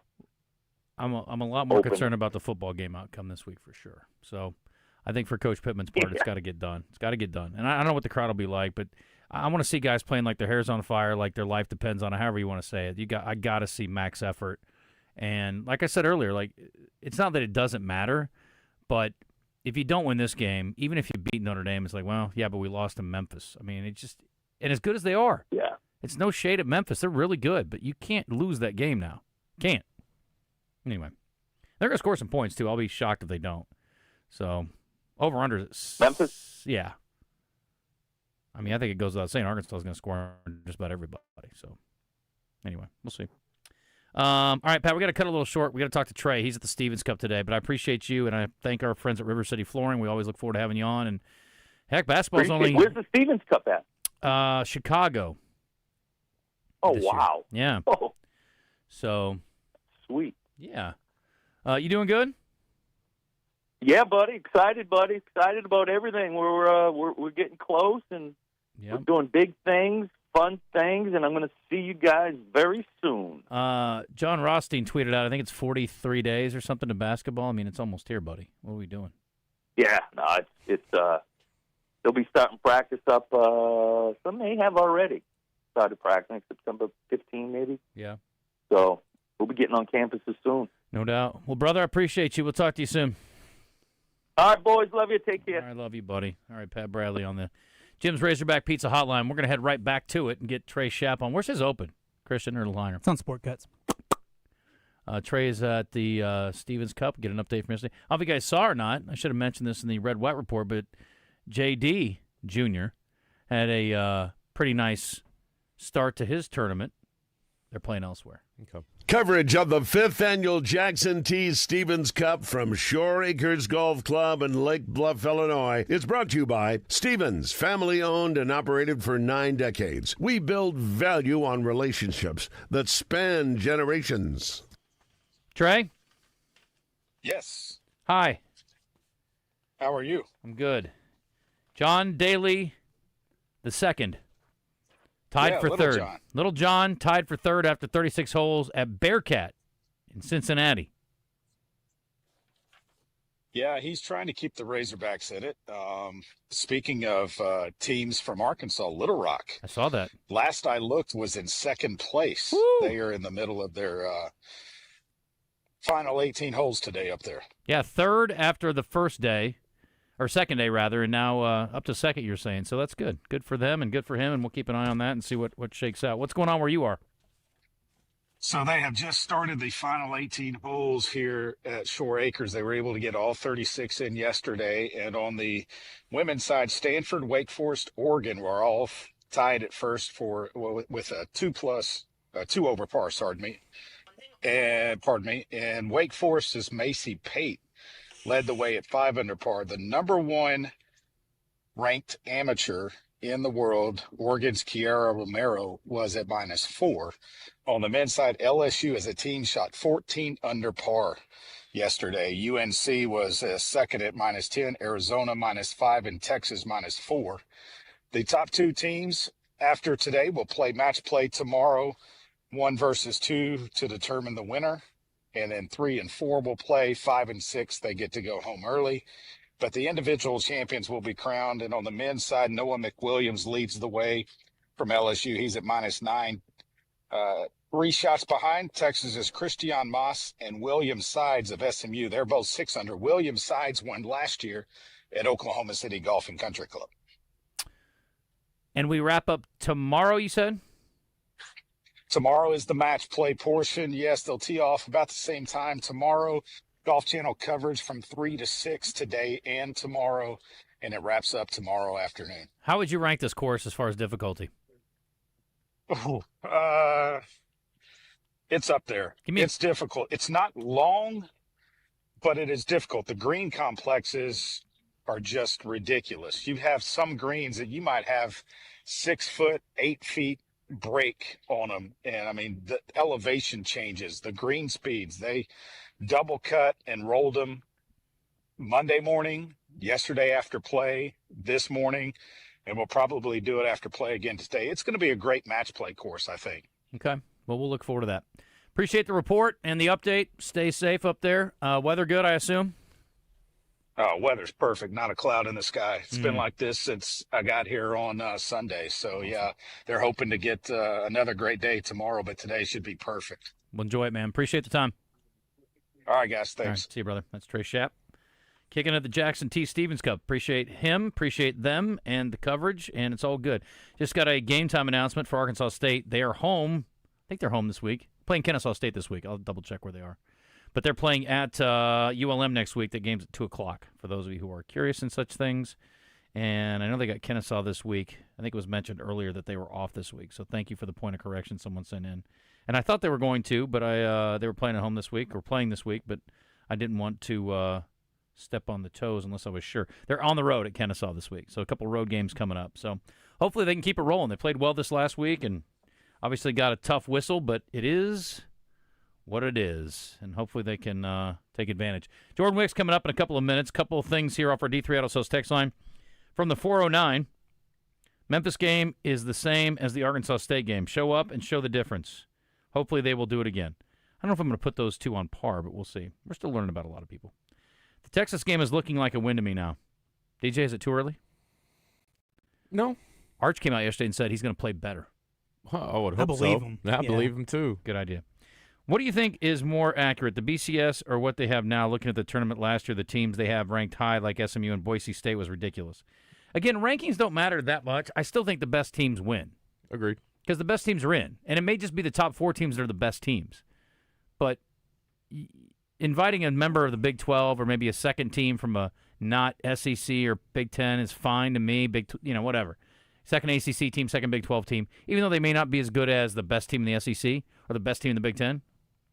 I don't care. This year especially, I think either. Like, I like more football. Don't lose your games. That's all there is to it. If Ole Miss wouldn't have lost their games, they would have been in. It is what it is. The folks that wanted to pay college players, it doesn't matter what fans or the governor want, players, grades, loyalty, or anything else. It's all about the money. Yes, unfortunately, that is college sports right now. LSU's the only team that can truly beat us this year. Okay, relax. Too many people are accepting Arkansas's current NIL situation as reality. NIL has been around for only 4 years. Arkansas has had one AD and one football coach during that time. I believe it's the coach and the AD that are the problem. Time to try something else. Well, we'll just have to agree to disagree on that. If Ole Miss can do it, Arkansas can do it. Okay. I don't disagree with that. I don't know where Ole Miss is getting all of its cash, but whatever they're doing, it seems to be working quite nicely. Just a question, but could it be that the big Razorback donors don't have much confidence in Pittman, and that's why? Could be. Maybe if you made a coach and Gruden came in and was a little more dynamic, or the morning guys talking about Pittman being more of a even-keel guy. I think Arkansas fans, my take, respond well to a guy who's kind of blue-collar and who's not overly cocky. Agreed. And I think he's that. Yes. I think, nobody bitched about Mike Anderson's demeanor until he didn't win games. Yeah. They used to complain about Mike. Yeah. You didn't get fired up enough on the sideline. If he won, you wouldn't care about any of that stuff. And if Sam Pittman was winning a few more games. His first few years after Chad Moore's ended up with that 9-3. I mean, I don't think you could have convinced Arkansas fans to get a better coach for the state of Arkansas. Him. They were talking about, he likes to drink beer. That's awesome. It's just not fun when you're losing games. That's all it is. I'll go right back to, again, there's so many examples. There's so many examples. Where do I even begin? I'll just start with this one. Let's hear it. Oh, Brett Bielema. He wears Crocs or flip-flops, and he likes reggae music. That's so cute and funny. We love it. Until it's not. When he loses games in the second half repeatedly, it's not cute or funny anymore. We like we're throwing up the new A that looks like a sorority right. sign. That's we so cute. Oh, his cute little wife that he allegedly met in Vegas at a blackjack table, whatever. Great story. She didn't know he was a football coach. He was just so attracted to his person. Fine. That's cool. It was a cute story until it wasn't. Yeah. That's the way it goes around here. And that's the way it goes in sports. And it's fun until it isn't fun. And if you win a few more games, nobody gives a crap. And if he had won 10 a year, guess what? We'd have a Rasta band playing at halftime instead of the marching band. And everybody would be fine with that. We'd probably be smoking weed in the stadium and everybody would not care. And the whole fan base would be wearing flip-flops to games. Everybody, because that's cool. Yeah. But when you win, 6 or 7 and you melt down the second half on a regular basis, that stuff's not funny anymore. Anyway. That's Sorry. a really good point. Pardon me, I got too much perspective. Jordan Wicks coming up.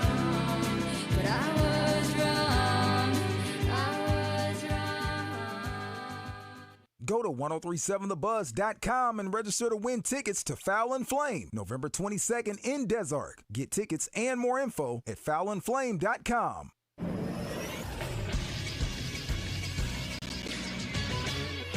This is SportsCenter. Arkansas Athletic Director Hunter Yurichek came to the Little Rock Touchdown Club yesterday for his annual visit. He gave out updates about how the university is faring across the board and had some brutal honesty for the football program. And I think we're set up to win a national championship in men's basketball moving forward. We know we're set up to win a national championship in baseball moving forward, and I think we're set up in several other sports to win a national championship. Football, where we are right now, we're not set up to win a national championship. I'll just be brutally honest with that. But I think we're set up to compete really well in the Southeastern Conference, especially now with the new revenue sharing model. For all his comments to the Club Live, go to wherever you find your podcasts and search 1037 The Buzz. Next week, NFL Hall of Fame wide receiver Tim Brown will join the club. I'm Christian Weaver with The Buzz Radio Network.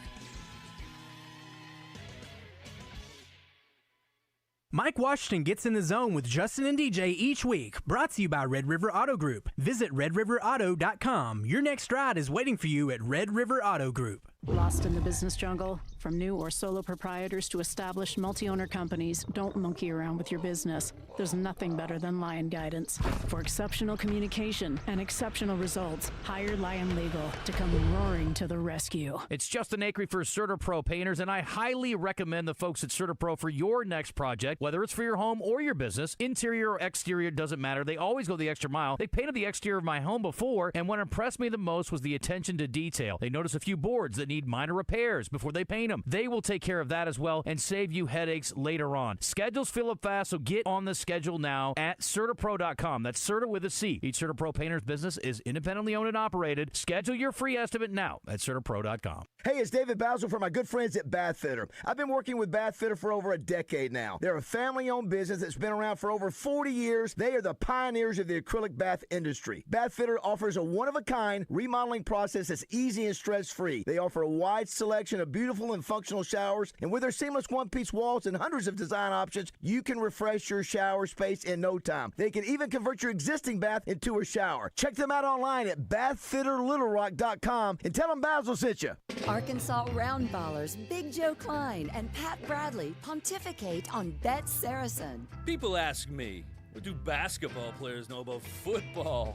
What say you, Joe? I explained that anyone can run up and down a grass field with a screwy-shaped ball, but it takes finesse to strategically launch a basketball from long distances at an 18-inch diameter steel hoop. Dang, Joe, you sure are smart. Gambling problem? Call 800-GAMBLER. Ray Tucker with good news for enthusiasts of Triumph motorcycles. Honda of North Little Rock now carries the legendary classics and cutting-edge rides. We have the Bonneville Bobber, Daytona 600, the TF450X, the Stunning Ever Special Edition, and the Rocket 3 Evel Knievel. You get the idea. Come see us at Honda of North Little Rock, your family fun headquarters. Welcome back to The Zone with Justin Acri and DJ Williams on the Buzz Radio Network.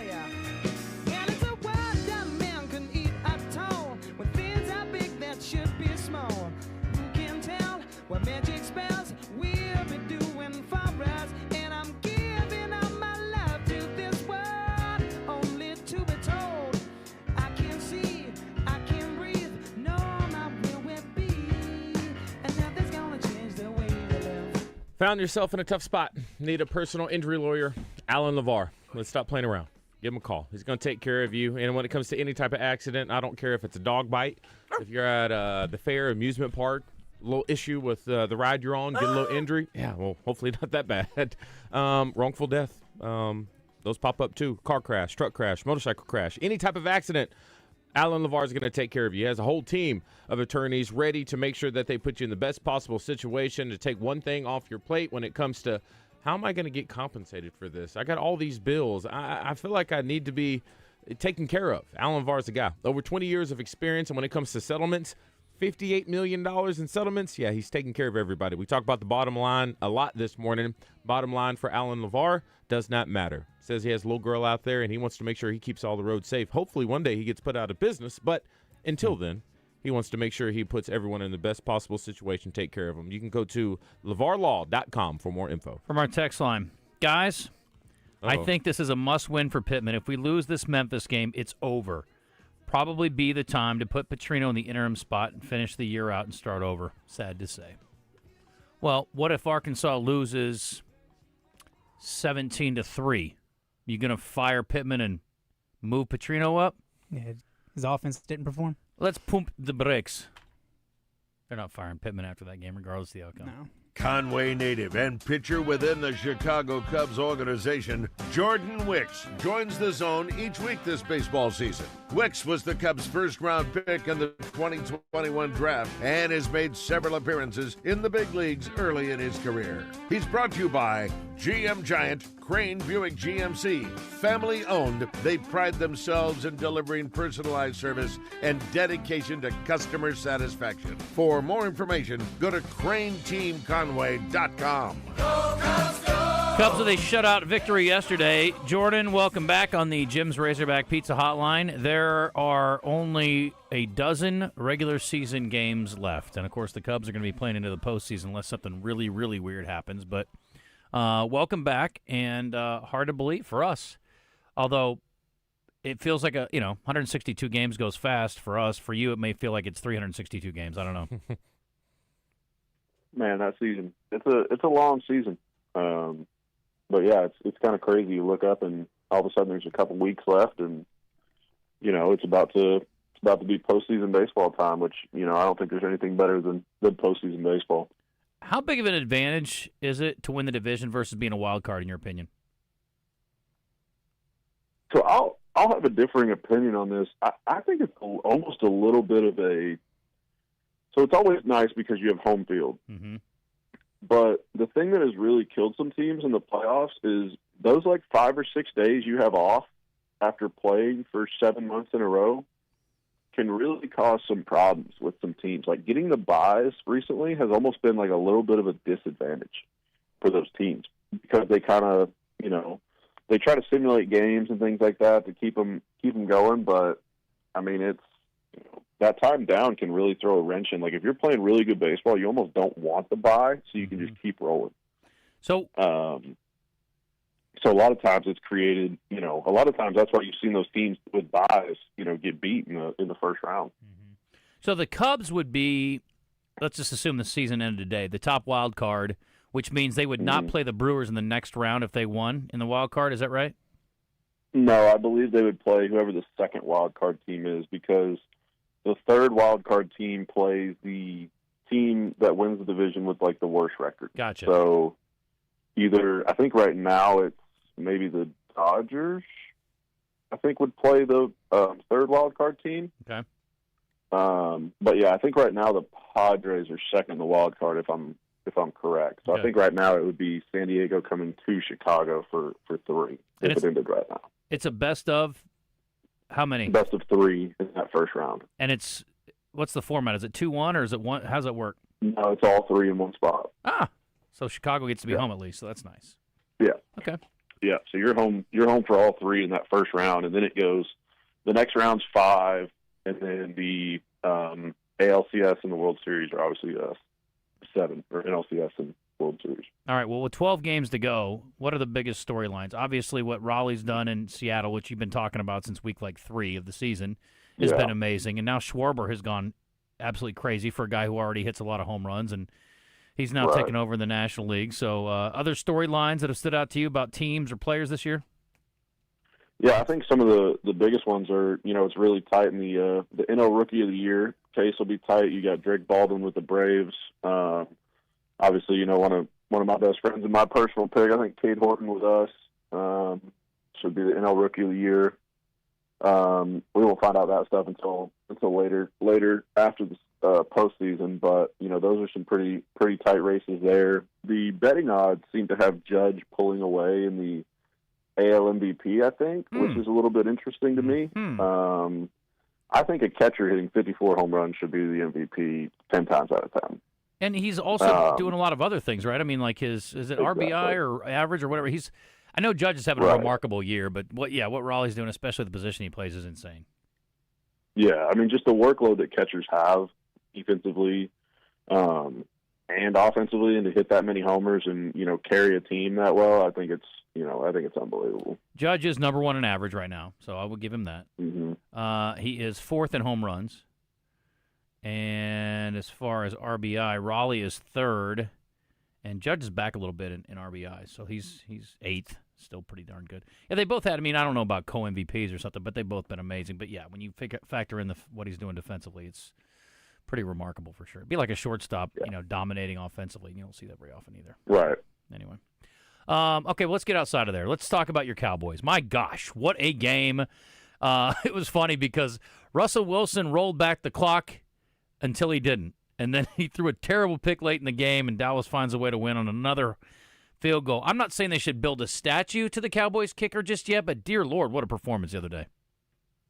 It was funny. I was actually with Connor Nolan. We were getting on the bus right when that game ended. And he played quarterback at Arkansas with John Stephen Jones. Yep. And I think he texted him something like that, like build the statue or something like that whenever they were getting done with the game. But, I mean, he's unbelievable. I mean, it seems like when you cross the 50, you're at field goal range. Right. And that's so valuable. I mean, I feel like it's everything that, you remember when the Raiders took Jankowski in the first round? Yes. Because that's what he was supposed to be. I feel like that's like a similar thing. Mm-hmm. And, the value of that, because the Cowboys had 15 seconds after they scored that touchdown, something like that. And, they were starting on their own 25. And so to be able to only need to get 20 yards and 50, that makes that doable when you have a kicker like that. Now the defense is atrocious.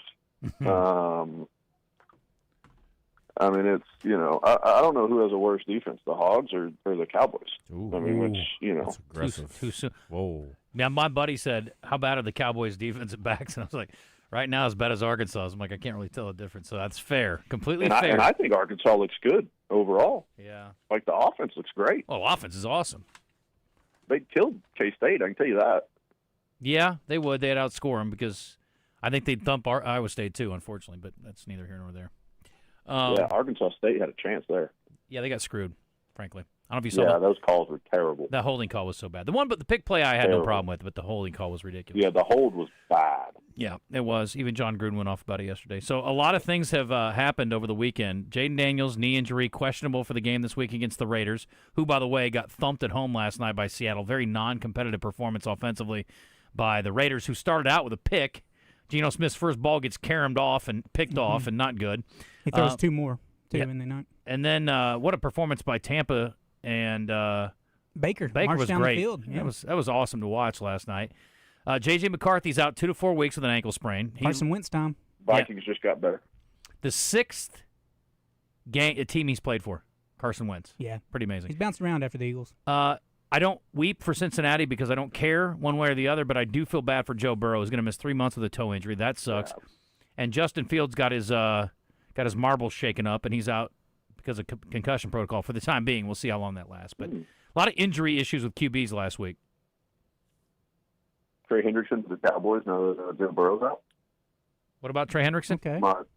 I said Trey Hendrickson needs to be traded to the Cowboys now that Joe Burrow's out. That's my thought.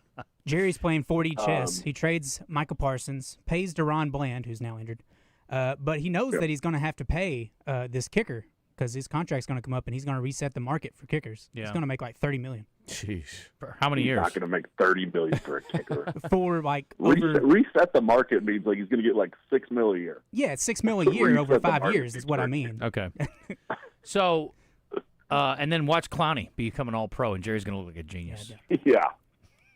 You see, I'll tell you what, though. This is going to happen is Carson Wentz is going to come in. The Vikings are going to actually start clicking on offense. And then it's going to be like a whole thing again. Do you really bring J.J. back? That's what's going to happen. I watched Wentz play for my Washington Commanders. He sucks. He's not good. There are a lot of bad quarterbacks, and yet they somehow score. I guess it just depends how bad the defense are. I watched one of the worst quarterback offs this last weekend in the Saints game. Rattler versus who y'all playing? They were playing. My brain is going Mac blank. Jones. Oh yeah, Mac Jones stepped in, and Mac had his moments. Actually, he actually played pretty well. But again, he's not a good quarterback. The Saints overnight became a terrible defense too. They've been on bad offensively for a while. They've overnight become a terrible defense too. I'm like, God, you guys can't stop anybody. It's gross. Anyway, can I ask a question to everybody? Yes. Oh boy. Tom Brady in the booth last night with a headset on. This feels bad, right? This does not feel okay. And why he are was they on ESPN? He in the booth in the Raiders coaching booth with a headset on. Did not have a mic, but was listening to what was going on. He gets into meetings, production meetings with these teams. He covers the NFL. He's like a part minority owner. He's a minority owner, and he meets with Pete a little bit. He gives Pete some advice and things. And they said they talk to each other, which is fine. But to have him in the booth with the headset on during the play calls, I was like, ooh, no. It doesn't feel good to me. He's a media member. I think we should be doing that. I don't know if I had an opportunity at one of the greatest pitchers ever calling pitches for me. I mean, if you were to tell me that, hey, we're going to have, Clayton Kershaw in the dugout calling pitches. Right. Okay. or Yadier Molina is going to sit in the dugout and call pitches. He can't catch, but he's going to call pitches. If he's helping Gino, he needs to stop. But no, but the point is, this is like if Yadier Molina was calling pitches for you, but he was also doing games, and he was visiting with coaches and players from other teams all around the league too, including teams that you might actually face later in the year. It just seems inappropriate to me. I don't know. They drew the line for 1 year, and now they're like, nah, it's fine, Tom, do whatever. Seems like he's trying to do everything. The first game with the Bucks and the Texans. Uh-huh. Can I ask you a question about if you think this is a good bet before that game? You ready? Go for it. Put together a 5-leg parlay. All right. C.J. Stroud over 175 passing yards. Yes. Okay. Would you feel good about C.J. Stroud over 13.5 rushing yards? Sure. It's not really a runner, but yeah. Total 5.5 touchdowns each. Or combined. 5.5, 4.5 touchdowns. Between the two teams? Over or under. Mm-hmm. Yes. Okay. Anytime touchdown scorer, Nick Chubb. Okay. But the under, take the under at 42.5. On the game? Yeah. Okay. Would you feel good You're about getting that? some unbelievable odds.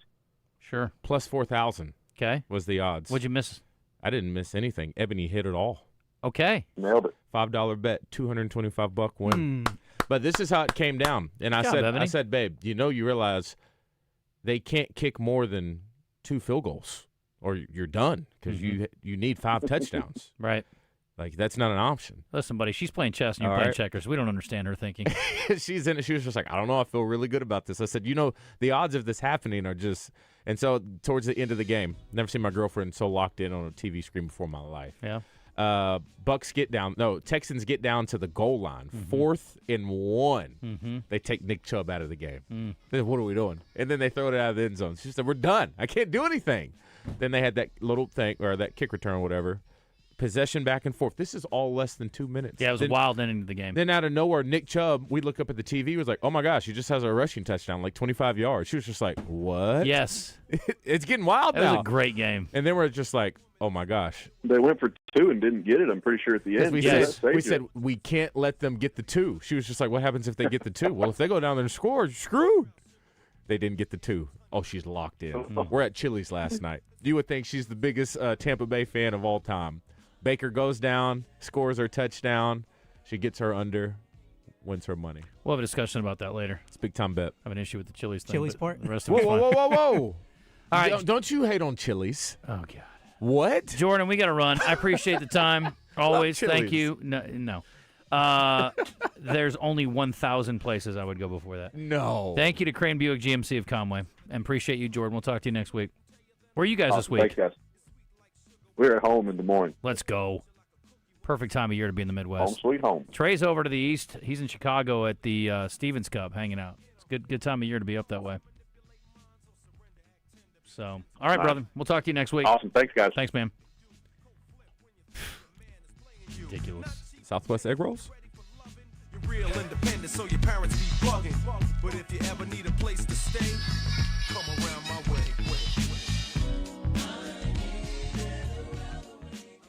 Stop and shop at our Conway and Little Rock showrooms. That's Hawks Homes. Has been serving Central Arkansas since 1986. Now, why buy from Hawks? We're the only manufactured and modular dealer that can build your custom home from your plans. You dream it, we can build it. Hunting clubs, churches, classrooms, restaurants, daycare centers, modular office buildings, school dorms. Check them out online at hawkshomes.net. This is Pat Bradley for River City Flooring in Maumelle.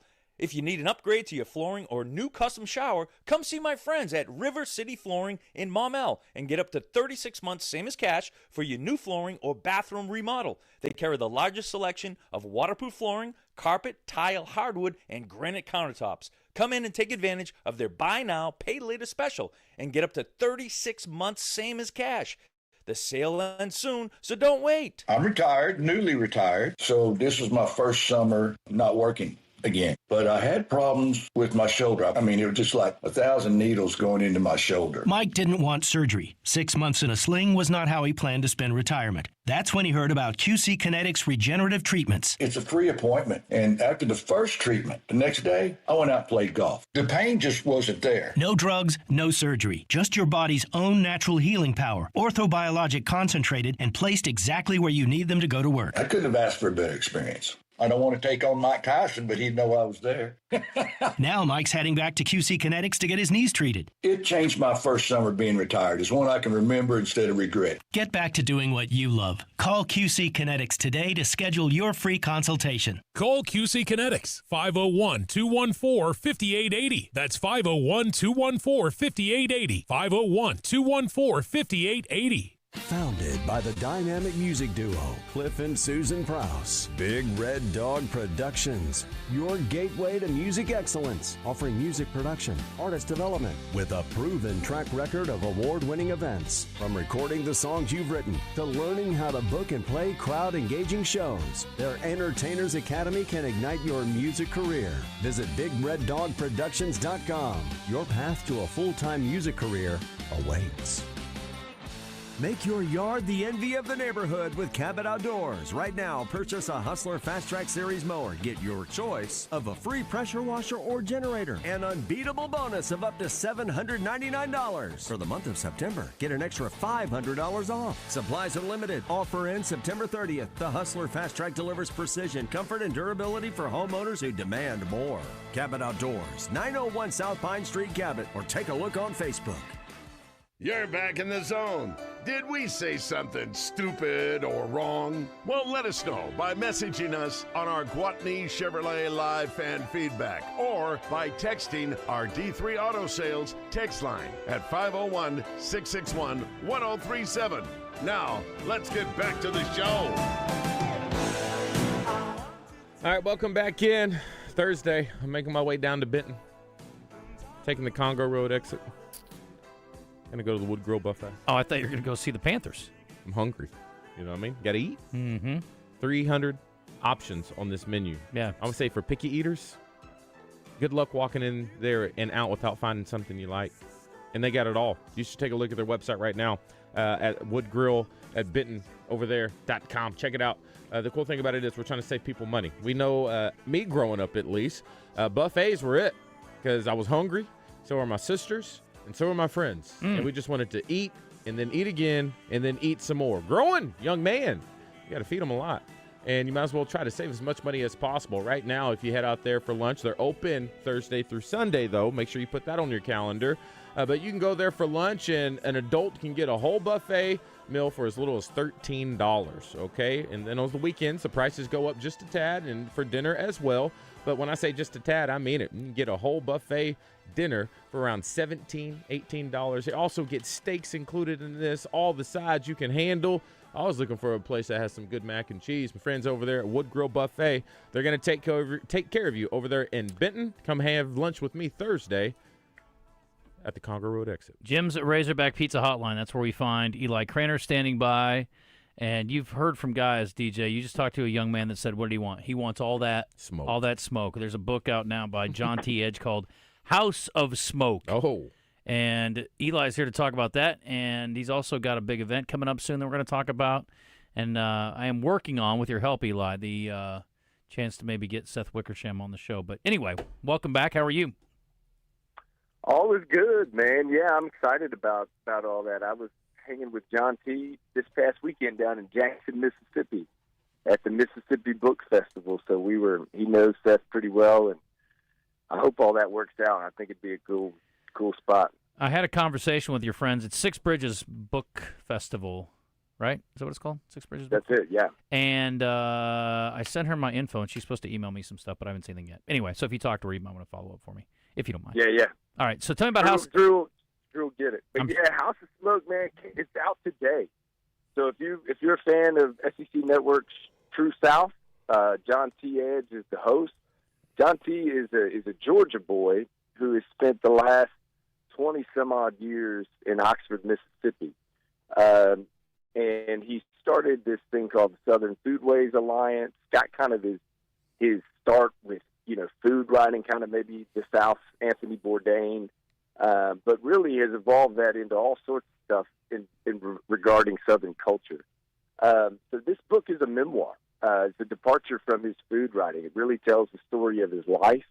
It really tells the story of the South through his eyes and what it means to be a Southerner and what it means to kind of have that reckoning with a place that has a past like the South, but then also love that same place.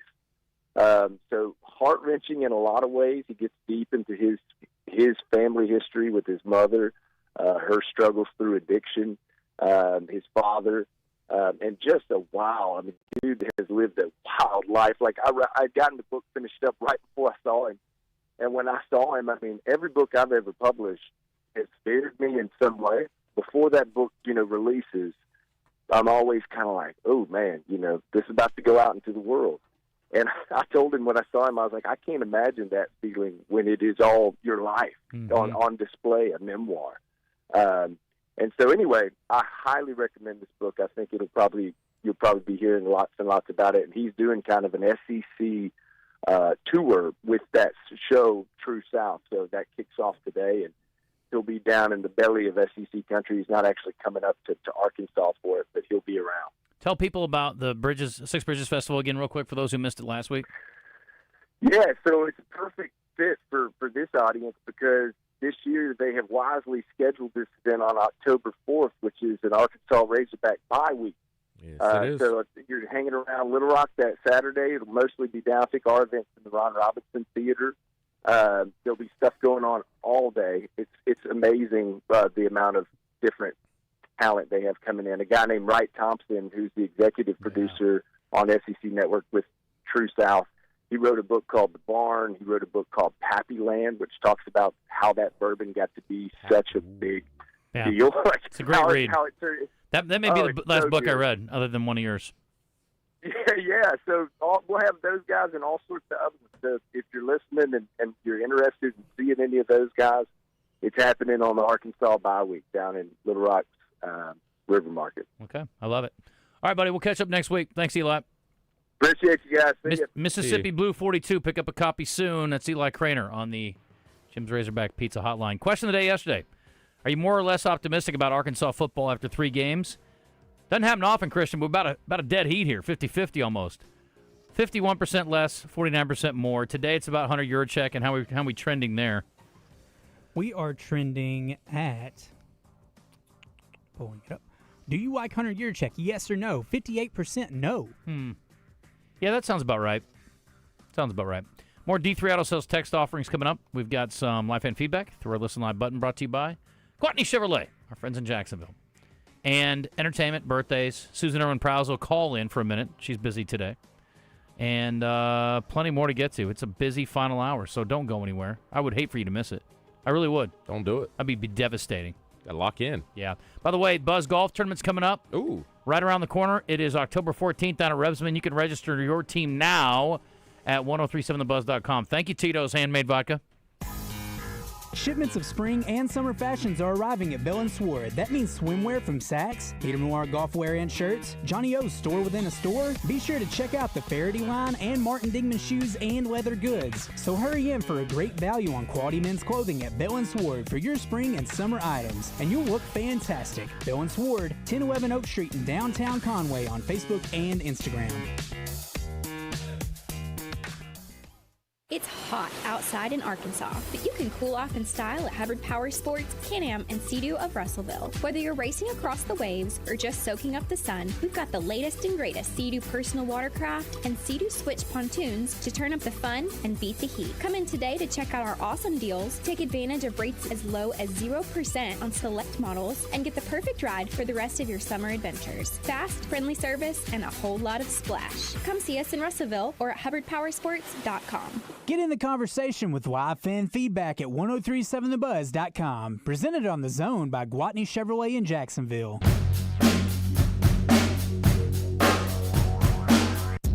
Don't get sidetracked. That man is playing Galaga. We'll keep you on course. Thought we wouldn't notice, but we did. 1037 The Buzz.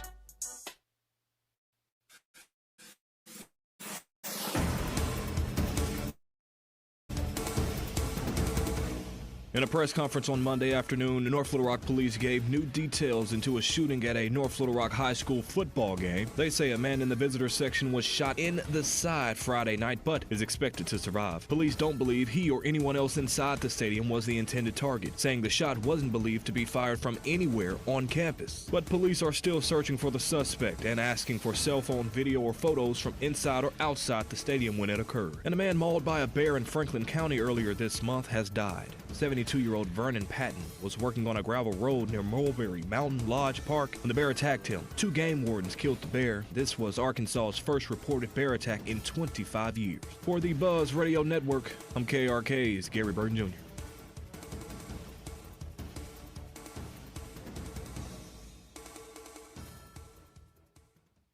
Weather from the Fletcher Weather Center. Hot and humid weather again today. We'll have a high of 94, partly cloudy, with a 20% chance of rain late this afternoon and early evening with those isolated showers and thunderstorms. Overnight, it'll be partly cloudy with a low of 70, partly cloudy again tomorrow, a lower rain chance 10% with a high of 93. For the Buzz Radio Network, I'm meteorologist Pat Walker. Benihana Happy Hour Specials, $3, $6, $9. Sushi, food, and cocktails. Available 5 to 6 p.m. Monday through Friday at Benihana Bar. Well, Bass, game's almost over. I hope you got those bets in on the Oaklawn Sports app. You know, Roger, this Oaklawn Sports betting app might actually make watching games with you bearable. That's big talk coming from a guy who's about to pick up the tab. But I hear you. With this app, we can bet on all the games this season with so many options. And after they kick this field goal, it'll be you picking up the tab. Nah, he's going to miss. It's good! That's bad. Bet all season long with Oaklawn Sports, Arkansas's best sports betting app. Gambling problem? Call 1-800-GAMBLER.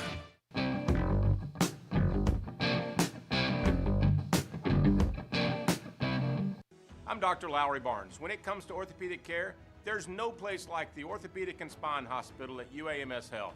We built this hospital just for you, with state-of-the-art surgical suites, advanced technology, and the state's largest group of fellowship-trained orthopedic surgeons. It's the best place in Arkansas to get you moving again. And if you need urgent orthopedic care, UAMS Ortho Now is right here for you at the Orthopedic and Spine Hospital at UAMS Health, where motion lives and service leads. Attention Arkansas homeowners. Bath Makeover of Arkansas is looking for 50 homeowners to participate in our Rake in the Fall savings event. The first 50 homeowners who call will receive test market pricing on a beautiful new walk-in shower. Bath Makeover of Arkansas is an official sponsor of Razorback Athletics. In as little as 1 day, we'll take your old bathtub down to the studs and complete the installation of your brand new custom-designed walk-in shower. The first 50 homeowners who call Bath Makeover of Arkansas at 1-800-NEW-BATH will receive 75% off installation of a new walk-in shower. Ask about 18 months, no interest, no payments, senior and military discounts. You'll receive a $200 Amazon gift card with purchase, and call 1-800-NEW-BATH now to receive a $25 Restaurant.com gift card with your free in-home estimate. Call 1-800-NEW-BATH. That's 1-800-NEWBATH. Hey, this is Kramer with Drive Time Sports, and Tuesday, Randy Rainwater is back live in the Eat My Catfish studio, and he, Rick Schaefer, and Marcus Elliott are going to be hanging out with Neil Atkinson from Bet Saracen. Landon Leach, it's quarterback time. Plus, Hogsports.com's Trey Biddy, thanks to Chris Crain Hyundai and Genesis of Conway, and Kevin Hoops Scoop McPherson from Hogville.net. We'll see you Tuesday right here on 103.7 The Buzz. Big savings are rolling now at Gwatney Chevrolet. Take advantage of the $7,500 EV tax credit before September 30th. Drive a 2026 Trax or Trailblazer for just $249 a month, or save up to $13,000 on new Silverados. Plus, we're paying up to 20% over Kelley Blue Book for your trade, even if you don't buy from us. And right now, you can get it all with no payments until 2026. Stop by Gwatney Chevrolet in Jacksonville today. Chevrolet, together, let's drive. With approved credit restrictions apply, see dealer for details. This is the Pigskin Preacher, bringing you the word. New Yorker Sherrere Fox came to Arkansas to find a diamond for her engagement ring. She spent 3 weeks at the Crater of Diamonds State Park with nothing to show for it but bug bites and tattered boots. That is, until she found a 2.3-carat white diamond worth anywhere from $10,000 to $50,000. How about that? The great state of Arkansas bringing together a couple of Yankees from New York? The natural state scores again. Stop by and register at your nearest Doublebees for your chance to win a brand new Bad Boy 550 four-wheel drive side-by-side purchased from the Bad Boy Superstore in Searcy. This terrific Bad Boy vehicle will be given away on a special broadcast of Drive Time Sports, October the 8th. Need not be present to win. It's a great day for football. Two rivals battling it out for a record-breaking crowd. They're saying it's $1.5 billion. Huh? Wait, that's how much the Arkansas Scholarship Lottery has raised for students since 2009. Because every lottery ticket you buy in Arkansas helps students. They've given more than 822,000 scholarships and counting. Okay, back to football. Two rivals. This is winning, folks. Playing the lottery is a win for students and maybe you too. Call or text 1-800-522-4700 for Problem Gambling Helpline.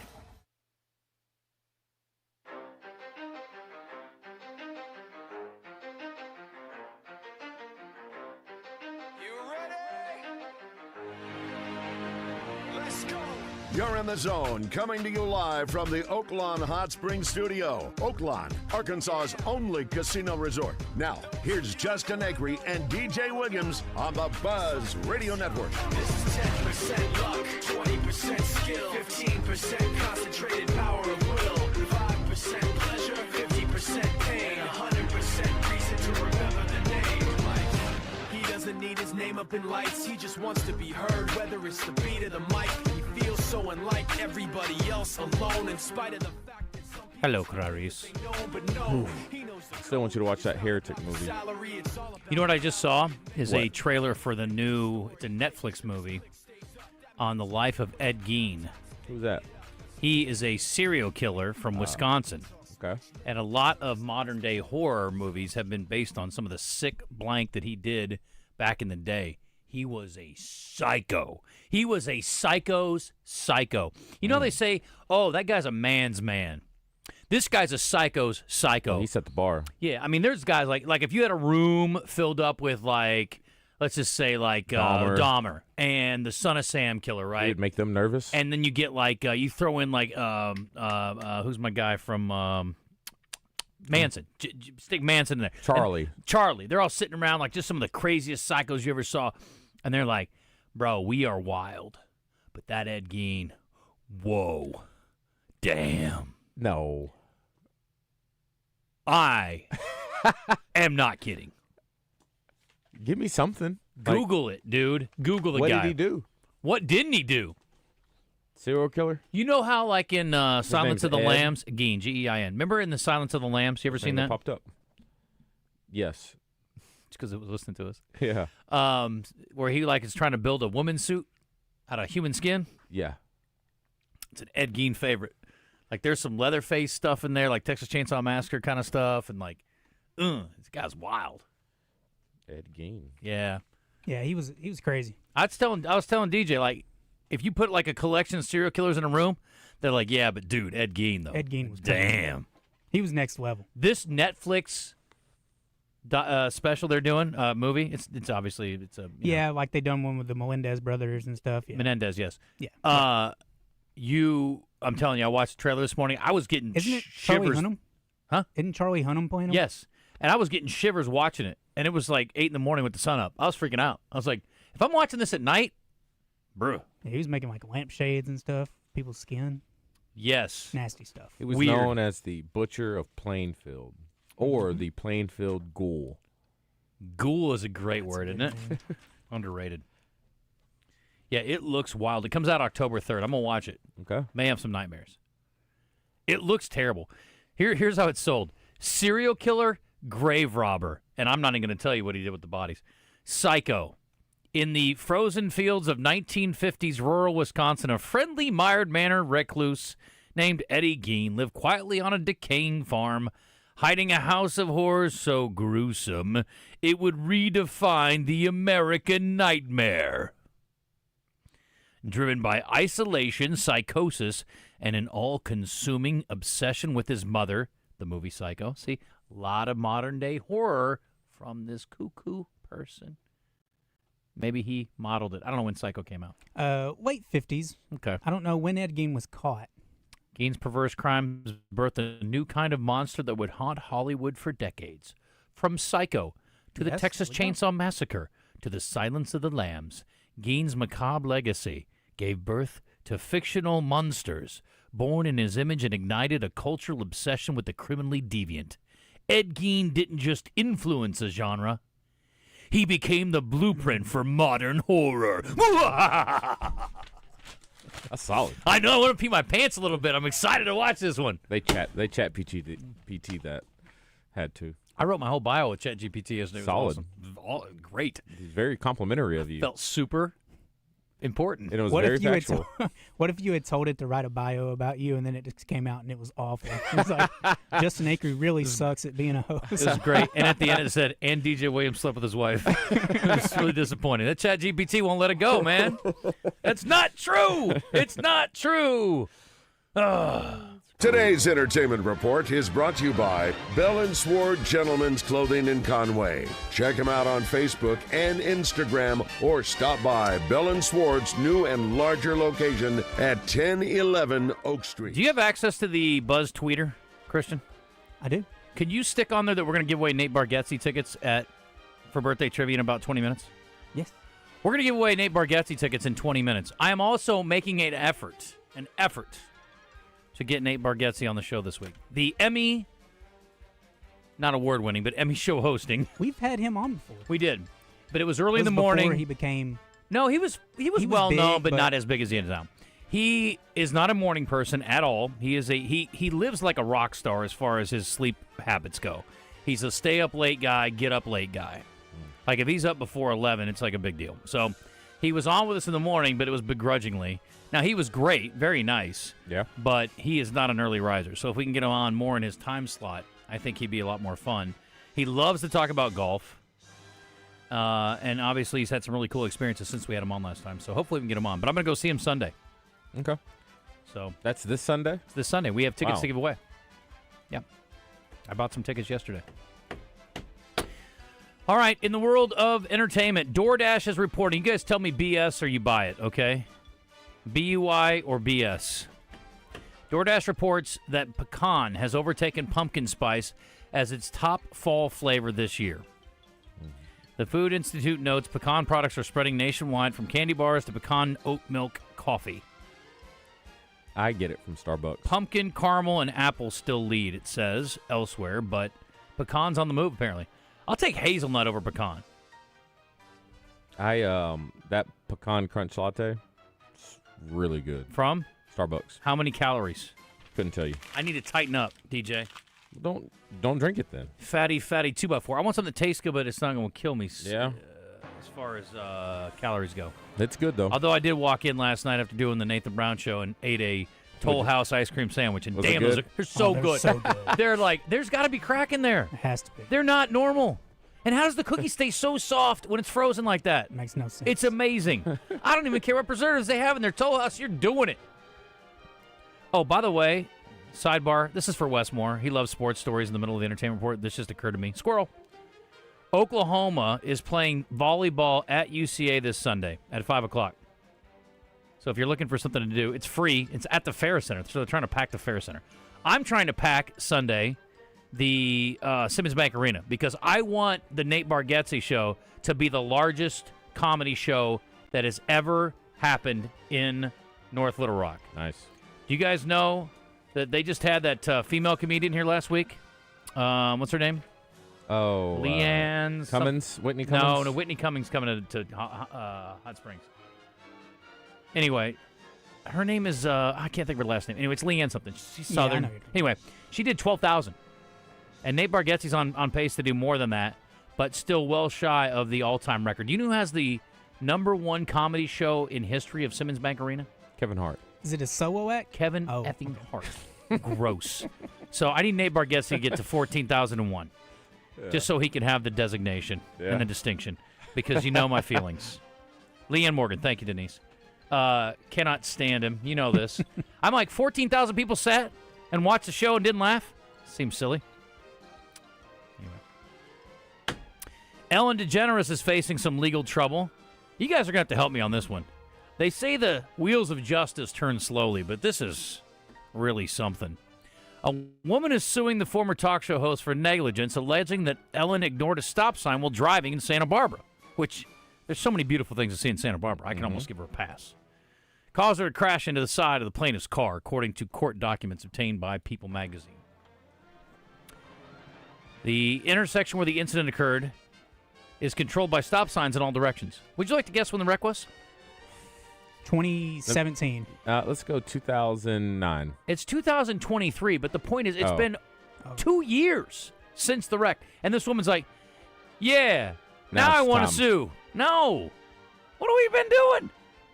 When's the window when you should sue? I don't know. There's a few months. There's a what do you call it? Limitations. Statute. Thank you. Yeah. Not a statue. A statute of limitations. Yes. Anyway, she says this woman says she's had a loss of enjoyment of life, emotional distress, and anxiety. And I'm thinking Ellen should have offered to write her a check regardless, and then moved on with her life. But whatever. Anyway. Hollywood's elite, usually known for their charitable contributions, but they did not play along with Nate Bargatze very well at the Emmy Awards. We told you yesterday. He put $100,000 up for the Boys and Girls Club. Every person that went under their 45 seconds allotted for their speech, he gave an extra $1,000 to the total for every second they went under. For every person that went over, every second he took $1,000 away. Well, by the time he was done, it was like $60,000. But it's a happy ending because some people have stepped up, and he is one of them. He announced he's donating the $100,000, and even more, he's donating $250,000. Whoa! And CBS is kicking in $100,000 too. So instead of the $100,000 and the whole act they did, they're getting $350,000. Way to go! All's well that ends well. They were probably going to do that all along. They just were trying to keep people on time. Loved it. I should have had you pull it again. I said it yesterday. I should have had you do it today. But the kid that won for adolescence was so good in his speech. And at one point he looks back. He's like, "Oh my gosh, am I over?" He's like, "Is it back there?" It's funny. Over the weekend, the box office quickly, and then we'll get Susan on. Demon Slayer. Oh, nice. Dominated with his $70 million debut. That seems like a ton. That's the largest international film opening ever. What's it about? Slaying demons. Weird. Anime. I went and saw it, yeah. Okay. Well, people who like it are into it, obviously. That's a money-making machine. More anime, yes? Yeah. It's popular now. I can't hate it. Great stories. Yeah, listen. Conjuring Last Rites finished in second, but you like some dark themes, y'all. All right, let's get Susan on, and then we'll do this other stuff later. That can wait. I do have a day in history for part of our deal today. We'll play about 2 notes of this song. You guys are going to tell me who it is. Oh, here's my stuff here. Kevin Hart, 14,000. Nate Bargatze, 12,500 plus. And Leanne Morgan, 12,000. So good. I'm glad that she did well. I knew she was going to be super popular. But I'm excited about seeing Nate on Sunday. That'll be fun. All right, let's get to Susan.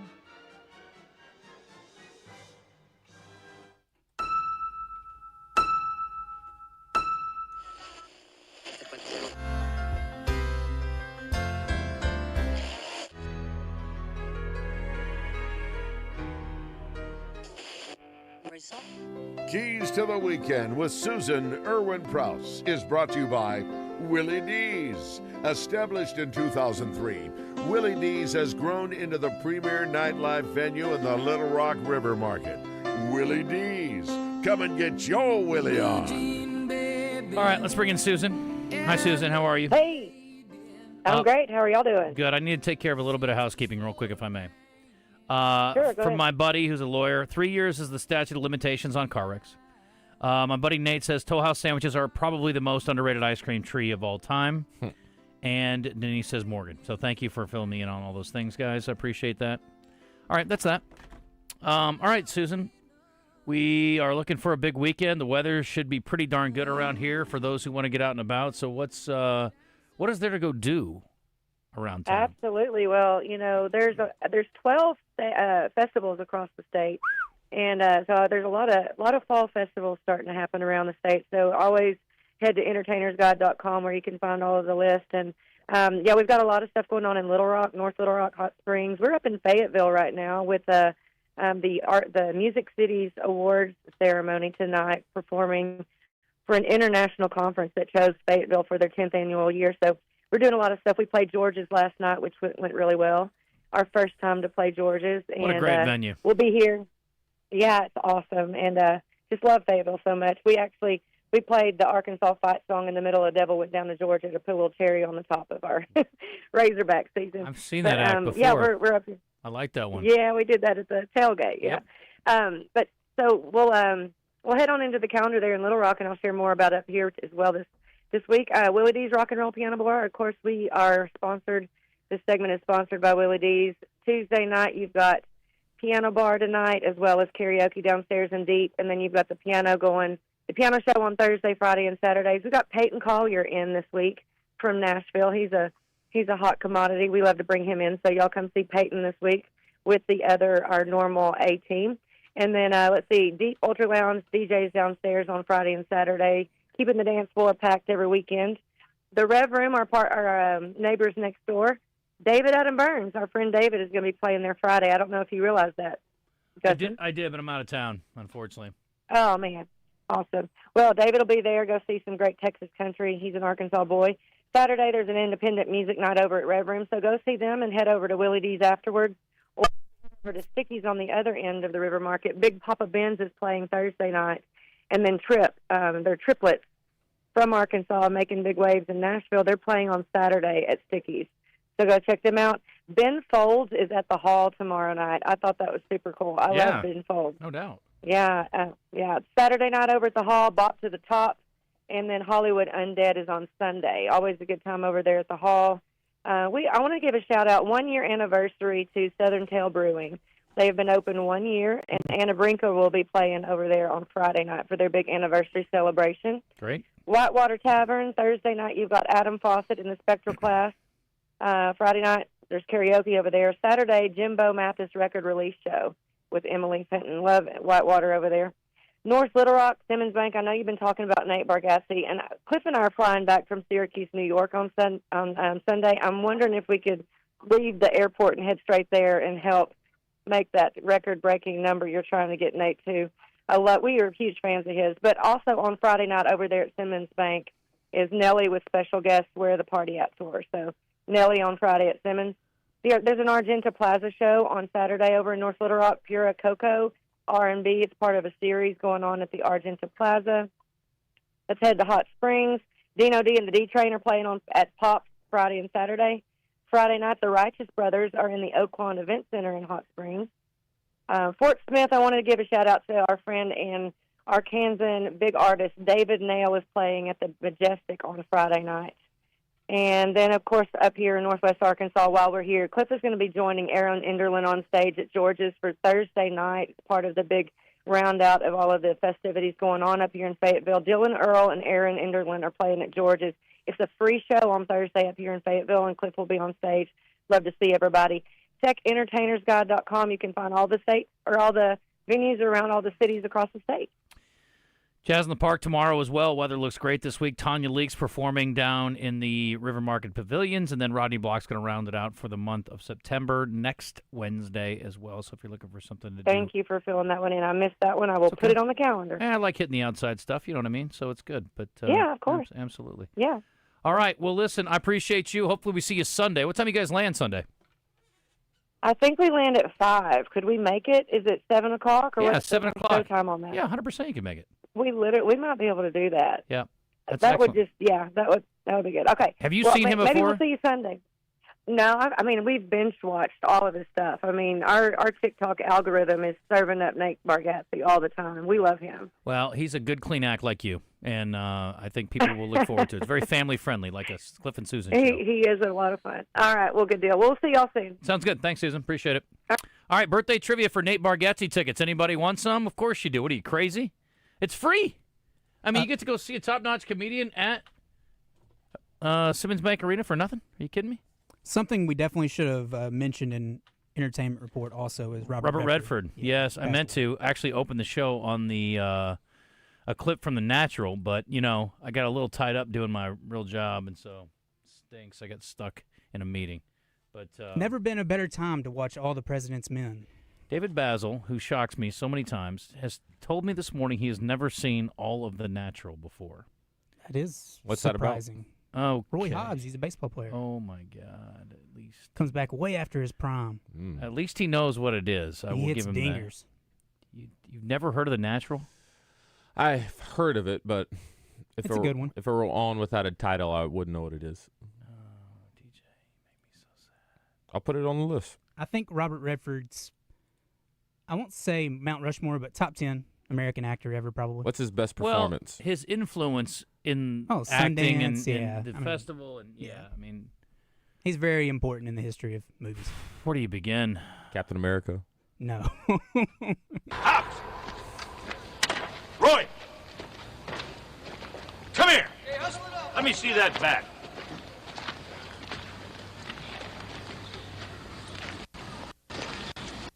Not bad, kid. Where'd you get this? I made it myself from a tree near home. Wonder Boy. You put that on there? What does it mean? I made it a long time ago when I was a kid. I wanted it to be a very special bat. How about this lightning bolt? The tree that I made it from was split open by lightning. I don't figure this. All those years and you never played organized baseball? Well, I sort of got sidetracked. You need to see this movie, DJ. Very disappointing. I've I know you've heard of it. Was he a prisoner in a movie? 3 days. Probably. Butch Cassidy and the Sundance Kid, The Sting. I mean, he's been in so many good ones. He's. I liked a couple of the ones that were a little bit small. Did you ever see Legal Eagles? I never saw that. Great flick. It's got Daryl Hannah and who's the actress? Deborah Winger. Good flick. Sneakers. Another one. Sneakers is good. It's a good flick. I saw something on social media. I'm pretty sure if we're thinking about the same person, he was a prisoner, but he was a former general or something, and he had all the prisoners organized in the prison. I've seen that movie. I can't remember what is it's that? called. Yeah, to overthrow the corrupt guards. I've seen that, but I cannot remember. All what the it's called. President's Men, based on a true story. Yeah, he plays Bob Very Woodard in important that. one. Yeah. Yeah. Woodard and Bernstein. Are you familiar with those two guys? I know Bernstein, the director. You know, the musician. Surely not. Okay, DJ, we're going to go through a list. We're going to just spend like a whole afternoon one day Is and go Bernstein not a famous composer?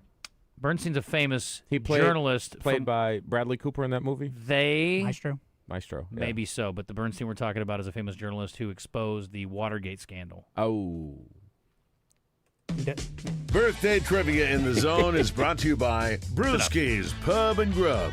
Your home for lunch, happy hour, and late night. With locations in Little Rock and North Little Rock. Come get your grub Okay, on. Justin, you're with DJ for a chance to go see Nate Bargatze for absolutely free. The good news is we've got more tickets to give away later this week. If you listen in all week long, you have a chance to win Nate Bargatze tickets that may or may not be during Birthday Trivia, but you'll never know unless you listen to the show. Randy, you're with Christian. Let's get to it. All right, guys, we're going to start out with a trivia sounder. Has nothing to do with a birthday, but it is a day in history. On this day in 1984, this show debuted on NBC, and it became so popular, an entire soundtrack was sparked from the show. Are you ready?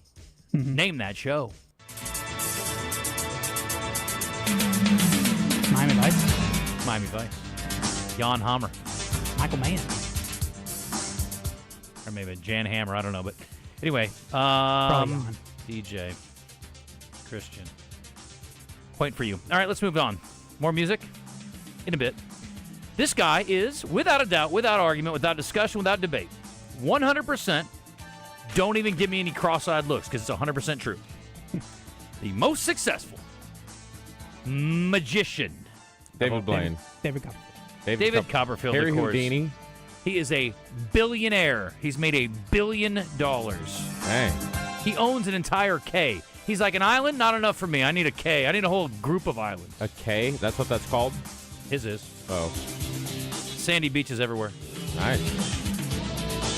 He's still alive? At this hour. But how old is he, Christian? That's the question. It's his birthday today? Yeah, that's right. He is 78. 82. Unless he made some birthdays disappear, he's only 69. Wow. This guy is a former professional boxer. He had a record of 6-0-2. So why am I talking about a guy who used to be a professional boxer that's 6-0-2? Unless he died.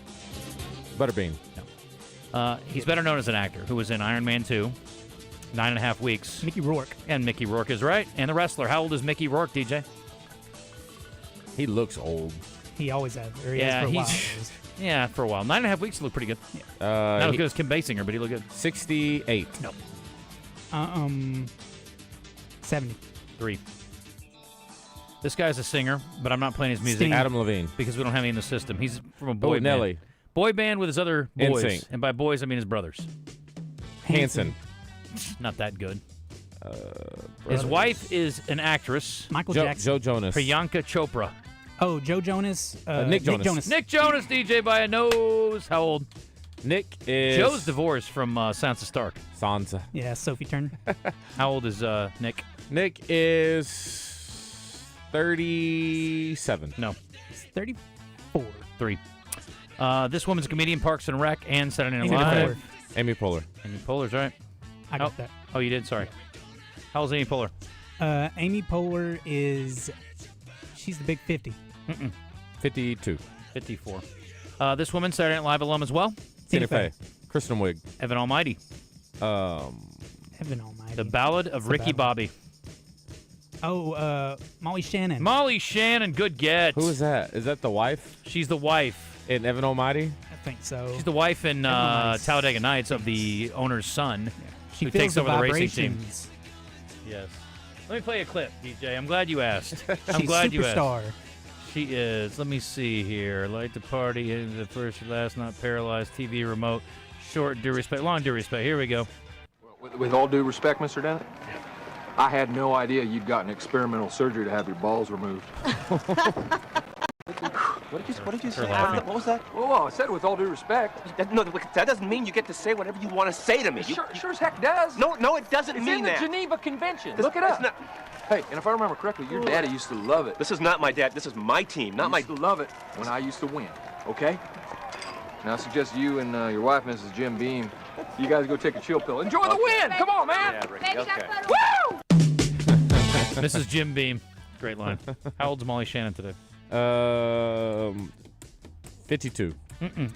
55. She is 61. Oh. You're getting dominated. Dominated, I say. Does he have a point? Yeah, I got 2. You got 2. Okay. Gosh, Christian. Yeah, I know. I mean, a little... Easy.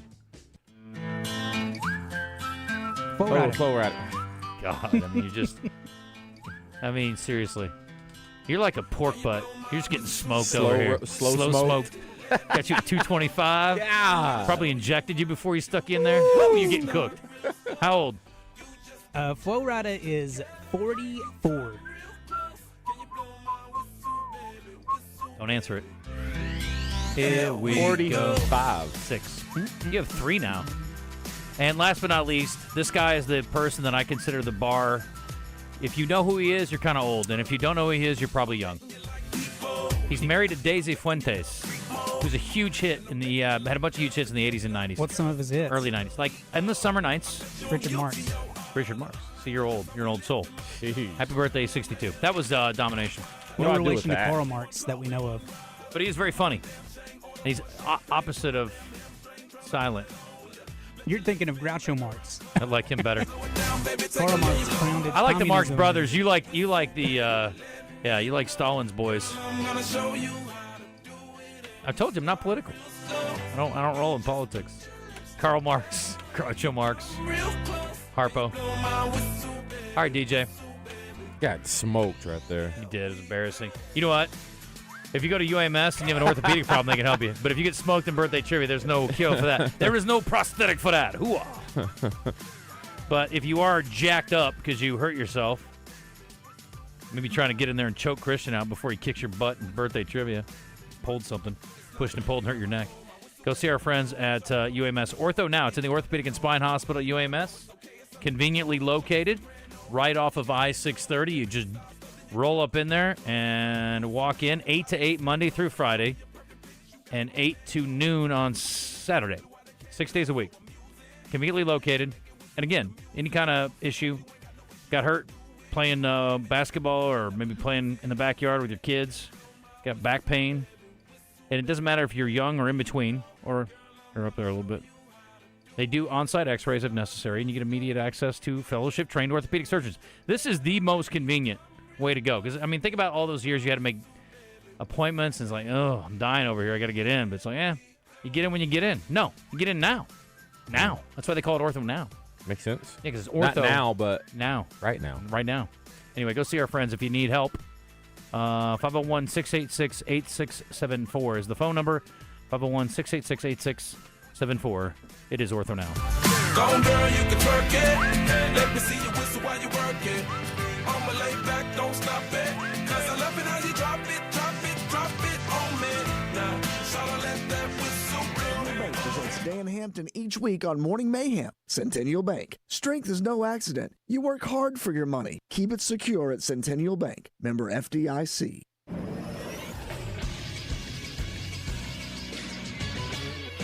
This is Sports Center. Last night, in the first of two games of Monday Night Football, the Buccaneers beat the Texans 20-19. Baker Mayfield led an 11-play, 80-yard drive to take the lead with just 6 seconds left on the clock. Tampa Bay is 2-0 on the season, while Houston is 0-2. In the second game of the night, the Chargers beat the Raiders 20-9. Los Angeles quarterback Justin Herbert had 242 yards with 2 touchdowns. The Chargers defense had their way with the Raiders, forcing Las Vegas quarterback Geno Smith to go 24 of 43 with 3 interceptions. Through 2 weeks of the NFL, the Kansas City Chiefs are at the bottom of the AFC West, the only team without a win in the division. The next NFL game will be an AFC East showdown on Thursday Night Football with the Bills hosting the Dolphins on Prime. I'm Christian Weaver with the Buzz Radio Network.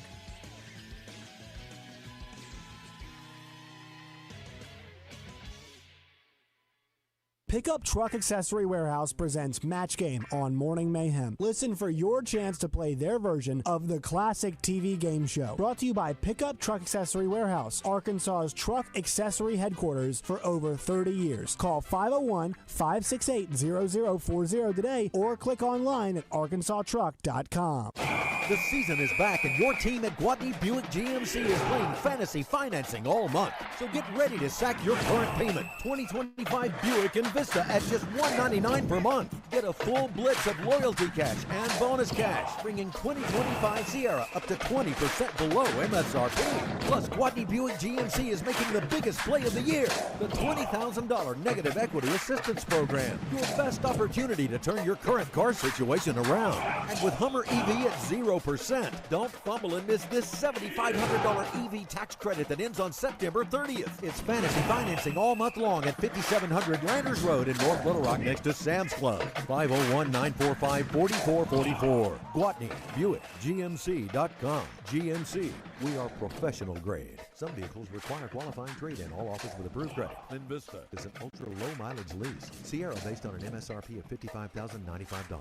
Zero interest has length of contract limited. Kathleen Madigan, the day drinking tour. Well, my parents are in Florida in the winter right now, as most Midwest old people with a car. And my parents bought a new car. They bought a black Lincoln Town Car. Little did they know that that's one of the more expensive rides on the Uber app, so I have signed them up to be Uber drivers. Kathleen Madigan, Saturday, January 17th, Oaklawn Event Center in Hot Springs. Tickets on sale now at oaklawn.com. Gambling problem? Call 1-800-522-4700.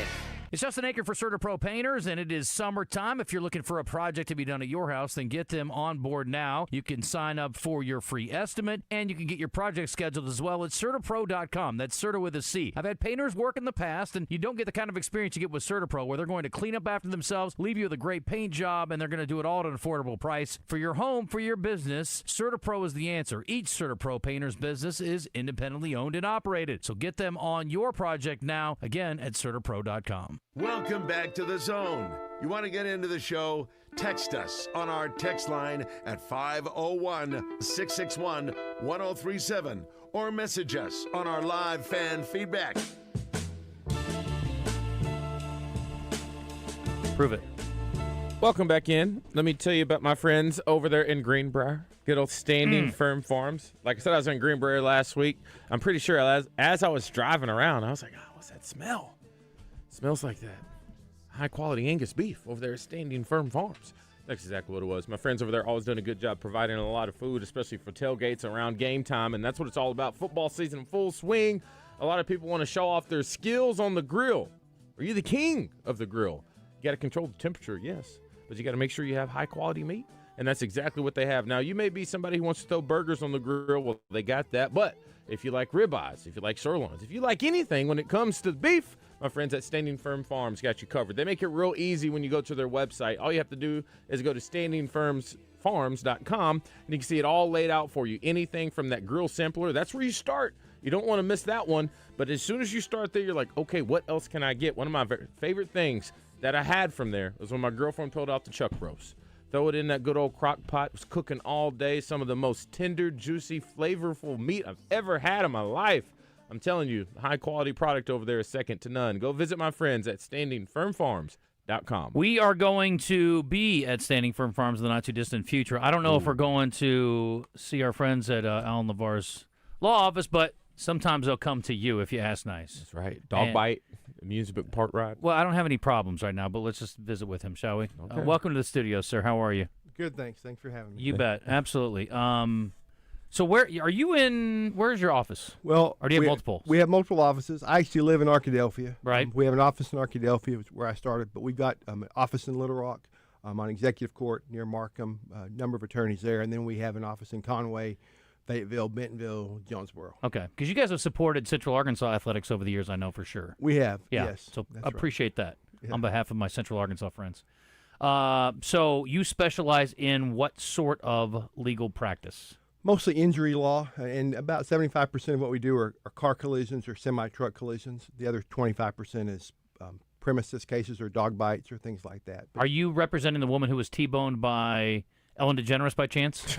We are not. Are you licensed to practice in California? I am not licensed. We don't have any attorneys licensed in California. Well, I'm telling you, there's huge paydays in Santa Barbara just sitting out there waiting for you, and you're missing out. So, just a note. Oh, sorry, DJ, I didn't mean to get in your way. Go ahead. No, you're good. Like I said, I had a chance to talk to you on the phone not too long ago. Was that 2 weekends ago or 2 weeks ago at the Touchdown Club? And you said something that you don't hear from a lot of attorneys when you said, hopefully one day I'll be put out of business because you got a girl that's on the roads and you want to make sure she stays safe. That's right. Yeah, you know, and what we do is really about safety through accountability, and safearkansas.com is one of our websites. And, you know, I've got kids. I'm hoping to have grandkids someday soon. Soon. That's right. I can talk about that too, but I don't want to put any pressure on my married ones. But there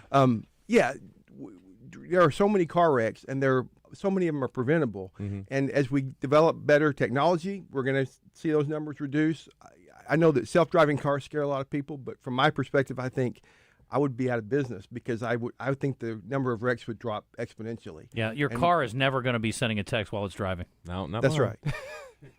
Hope not. Weird. Yeah. Actually, probably will be able to someday, at some but point. it can manage in a both. safe way. It's smarter than us, Yes, let's be honest. in a very safe way. Yeah, I never thought about that. Don't worry, I'm going to drive my car until I'm dead, so I'm going to be available. Don't worry. I'm on your side. I want to keep you in business. Yeah. So what is there a higher percentage of particular kinds of accidents? So is it is it 18-wheelers? Is it teenage drivers? Is it elderly folks? I mean, what's the biggest portion of accidents you see?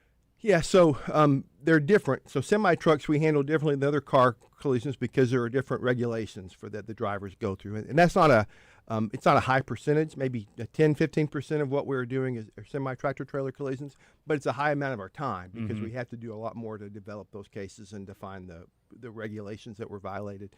You know, the one I get most typically is a red light collision where they're fighting about who had the green light and who had the red light. And I was just talking to somebody today about the value of having dash cams so you can prove those things. It's very difficult to prove who had the red light and who had the green light, and that's when they often are calling us to say, they're saying I was at fault and I had a green light. So we're looking to see if there's cameras or video or anything else to help prove their case. So the disputed liability cases are the ones we hear the most. But there's all sorts of other, the rear end collisions are the easiest ones because it's almost always pretty clear who caused the wreck when somebody rear ends somebody else. I gotcha. What about if somebody's tailgating and you slam on your brakes and they hit you? Who's at fault? Well, if you had a dash cam and you could prove they slammed on their brakes before you hit them, then you'd have a chance to do that. If you didn't have a dash cam, it's very difficult to prove that the car in front of you slammed on their brakes. The car behind always has a responsibility to keep a lookout and keep a safe distance between the vehicles. So that's going to be the first duty. and the car in front has the superior right-of-way. So there's some built-in things that make it very difficult for you to win a case that's like that. I get calls about that every week or two. Somebody claims that they got, somebody slammed on the brakes or brake checked them. Unless you have video, though, it's a very tough hill to climb. How many people have dash cams that come to you? Not nearly enough. You do? Yeah. That feels a little psycho to me. I don't know. That's weird to me. My car records at all times. That's odd to me. All angles, the whole 360. All right. Every time I'm on the road. It's not enough, but when they have it, it can make things much easier. Yeah, well, it's like, look, I think it should be required with any kind of police officer, any kind of police action whatsoever. I mean, and again, I realize there's a cost involved, but I mean, if you got video to see it, we can all just. I mean, look, they still have cameras all over the football field and they get the replays wrong. So I don't know how we would do if it's 100%, but I think we're going to bat a higher percentage, right? That's if we right. got video of everything. Yeah, makes sense. I caught that one dude who hit me. Yeah. And he didn't do anything to me, but he knocked his bumper off, and then he just went around me and kept driving. Alan, let's just pretend for a minute that I'm independently wealthy, and I let a guy into traffic, and he doesn't give me the wave, and then I rear-end him, okay, intentionally, just to let him know, like, hey, dude, you screwed up.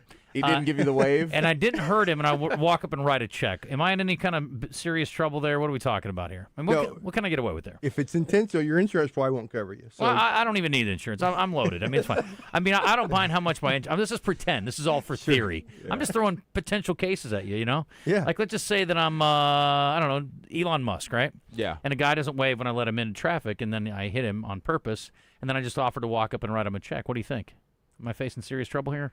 If you're the one writing gonna fake the a check, neck injury, probably, right? Yeah, if he smells money, he might expect that check to be bigger than it needs to be. Okay. Yeah. So I'll avoid that. When it comes to that, I mean, I would say some fender benders or kind of being hit here or there. If there really isn't any physical, like injuries to your body, could people also say, well, mentally, it really put me in a tough spot today? Yeah, every case is different, and so it depends on a lot of different factors.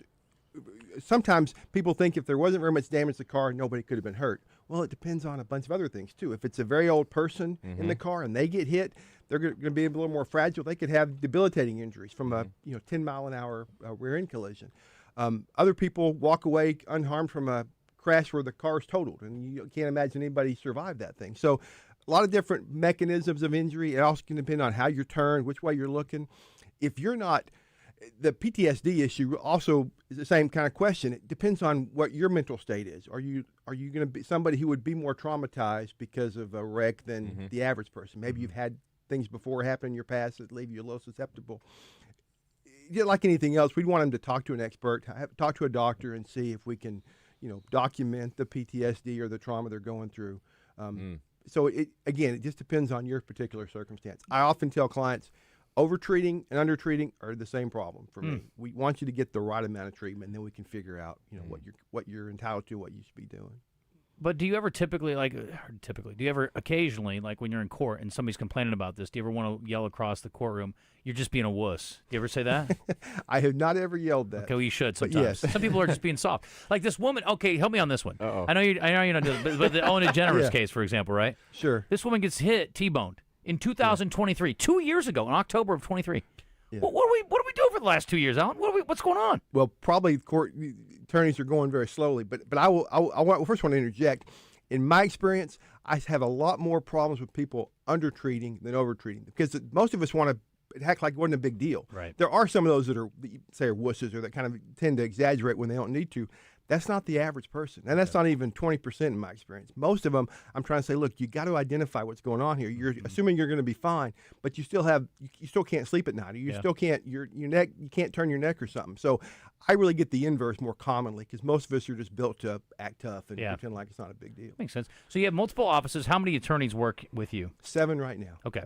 Yeah, we're looking for other ones. So if you're looking to hire, gotcha. You're looking for a job, hit us up. I'd like it. Okay. How did you get in this line of work, this particular area of the legal field? I was just thinking about that this morning. So I was writing an article for the Trial Lawyers magazine. Are you left-handed? I am. Okay. And my wife is left-handed, and all my boys How'd but you one are notice left-handed. that? Because he said, "Yeah, I know. Right. I just would have never you picked can't that see up." me waving. Yeah. But anyway, I was, when I wanted to be a lawyer, it was Gregory Peck, To Kill a Mockingbird inspired. The same kind of things that a lot of people think about when they want to practice law. And so I kind of thought I'd be doing criminal law, and I ended up being a public defender for 8 years before I moved into this. And then I got an offer to join a PI firm, and decided to take it, and wasn't really looking to make a move, but it it was a good move for me, and then decided about 13 years ago I want to have my own business and go off on my own. What's the seediest thing you're involved in a PI firm? The seediest thing? Yeah, give me some stories. Well, we once represented 2 kids that were sexually abused by their mother and a doctor, and that was really a rough case to deal with. It was pretty intense, and criminal charges eventually filed, and the doctor fled the country, and it was and the damage done those. I've never had kids that it felt like. I don't want to get into too many details because they were kids. I don't want. I was really hoping for a fun story, but that's not it. I was just about to say, way to go, Justin. Did we find Dr. Loser? Did we get a hold of him? Did we get him extradited? We did. He's in jail now. That's good. Back Good in job. Arkansas. See, that makes you feel good, right? I mean, that's nice. I can tell you the opposite story. If you're looking for a story of somebody who's making something, I had one case with a premises slip and fall in a convenience store, and I thought it was a pretty good case. My client had to have knee surgery, and I was telling them, you got to pay us. They kept saying, look, your case is worthless. We're not paying you anything. I said, I can't just take your word for it. You got to give me something. I got a guy with a knee injury, and it looks like he slipped in water in a cooler at a convenience store. Why would I not litigate this thing? And they had video. He said, well, we got video of the thing. I said, well, show me the video, because if it shows nothing, I'll walk away. But I got to take my client's word for it. They wouldn't do it. I had to file suit. We had to do discovery. 3 months later, I finally get to see the video.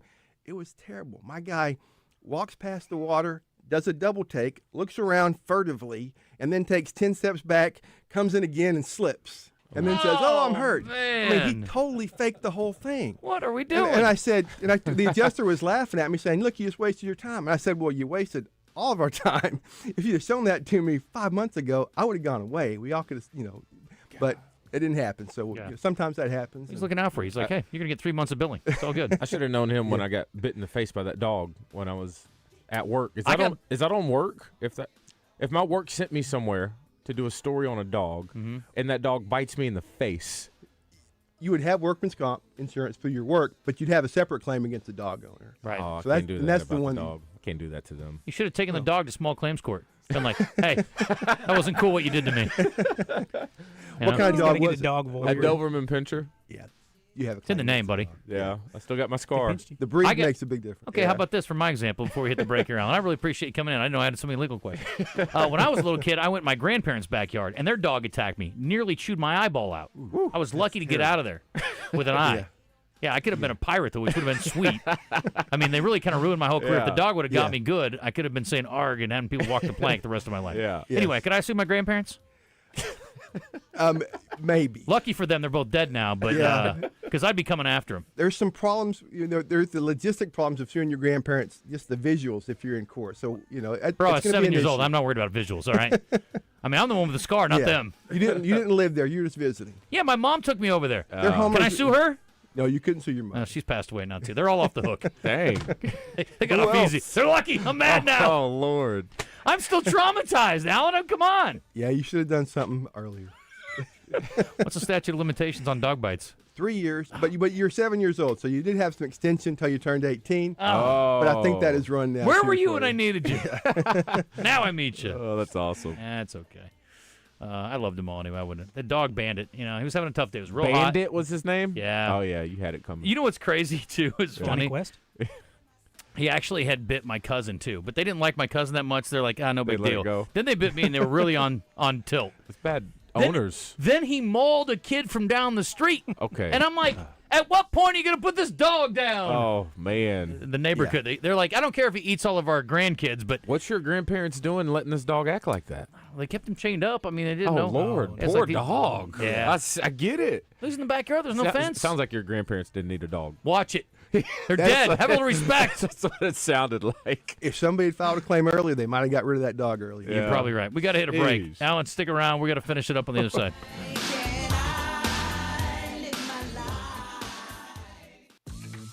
Jim's Razorback Pizza is the place to visit when craving some delicious, authentic pizza. They're known for amazing thin crust pies and the best Detroit-style deep dish pizza in town. You can also order freshly baked pasta or wings, along with specialty baked sandwiches, fries, and signature salads. If you're looking for a great place to watch the game and the most accommodating service around, they'll save you a seat at Jim's Razorback Pizza in Little Rock and Morgan Maumelle. This is Pat Bradley for River City Flooring in Maumelle.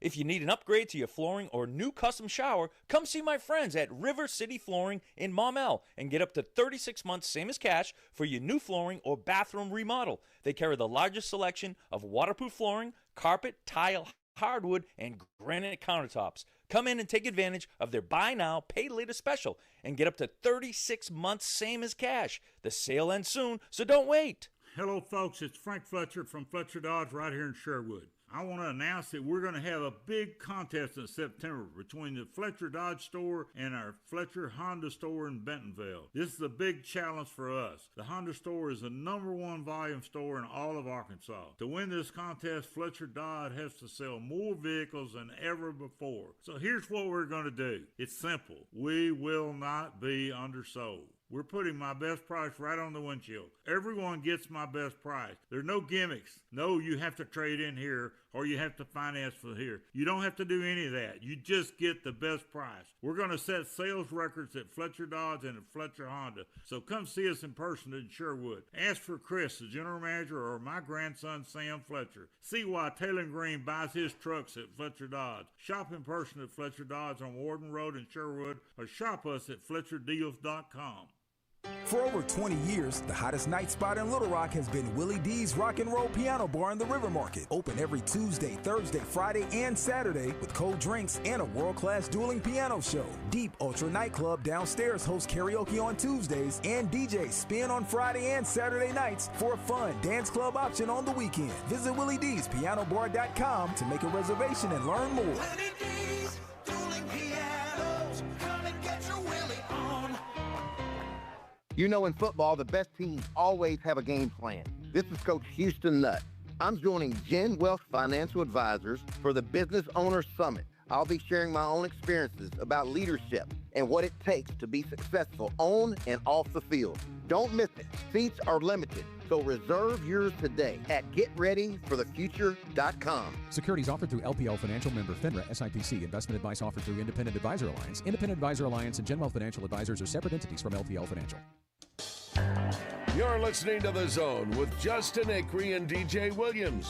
You like what you hear? Well, check out our video stream on YouTube, Facebook, Twitter, and Twitch. Almost out of time here in the hour, and I got to tell you about my friends at Gwatney Chevrolet as we wrap up. Alan LeVar hanging out. We're about to bid him adieu, but I appreciate you coming up and hanging out with us today. We were talking about cars, and if there is an accident, maybe you need a new one. My friends at Gwatney Chevrolet are certainly here to help. Take advantage right now if you're an EV guy like DJ is. $7,500 EV tax credit before September 30th, which means you've only got 14 days left before September 30th to take advantage of it. And 26 tracks or Trailblazers starting at just $249 a month. And if you want a truck, a big old truck, save up to $13,000 on Silverados. They're also still paying over Blue Book value for your trade, and no payments until 2026 on select vehicles at Gwatney Chevrolet. Go see them. Alan, how do they get a hold of you? 870-246-7070. Just Google LeVar Law. L-E-V-A-R? Yep. Bam. You'll find me. All right, Wes, sorry, 20 seconds, knock it out. That's all right. Fernando Carmona is coming up in 8 minutes, so we'll talk about the loss. Offensive line played well. He looked well. I thought he looked really good. So We'll have him on at 1:06 as soon as we start the show. Kyle Sutherland's coming on, talk a little Razorbacks in Memphis with him.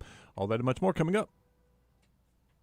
Big savings are rolling now at Gwatney Chevrolet. Take advantage of the $7,500 EV tax credit before September 30th. Drive a 2026 Trax or Trailblazer for just $249 a month.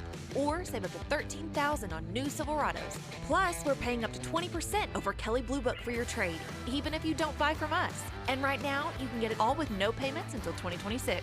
Stop by Gwatney Chevrolet in Jacksonville today. Chevrolet, together, let's drive. With approved credit restrictions apply, see dealer for details. Welcome to Moe's. Everywhere you look, prices are going up, but not at Moe's Southwest Grill. Here, the best deal in burritos just got better. We lowered the prices on our Mo Monday special. The burritos and bowls you love are now starting at $6.99. Hot and delicious, made your way with high-quality ingredients. We never cut corners. Guess that's why our bowls are round. Come see us this Monday. And here's my daughter, Andy Kate, with a reminder. Remember, kids eat free on Sundays. Welcome to Moe's. Would you like to win the ultimate hunting ATV? Stop by Honda of Russellville right now through October 17th to win a new Honda 4-man 4x4 ATV with winch, tire, and wheel package. Check us out online at hondarussellville.com or on Facebook.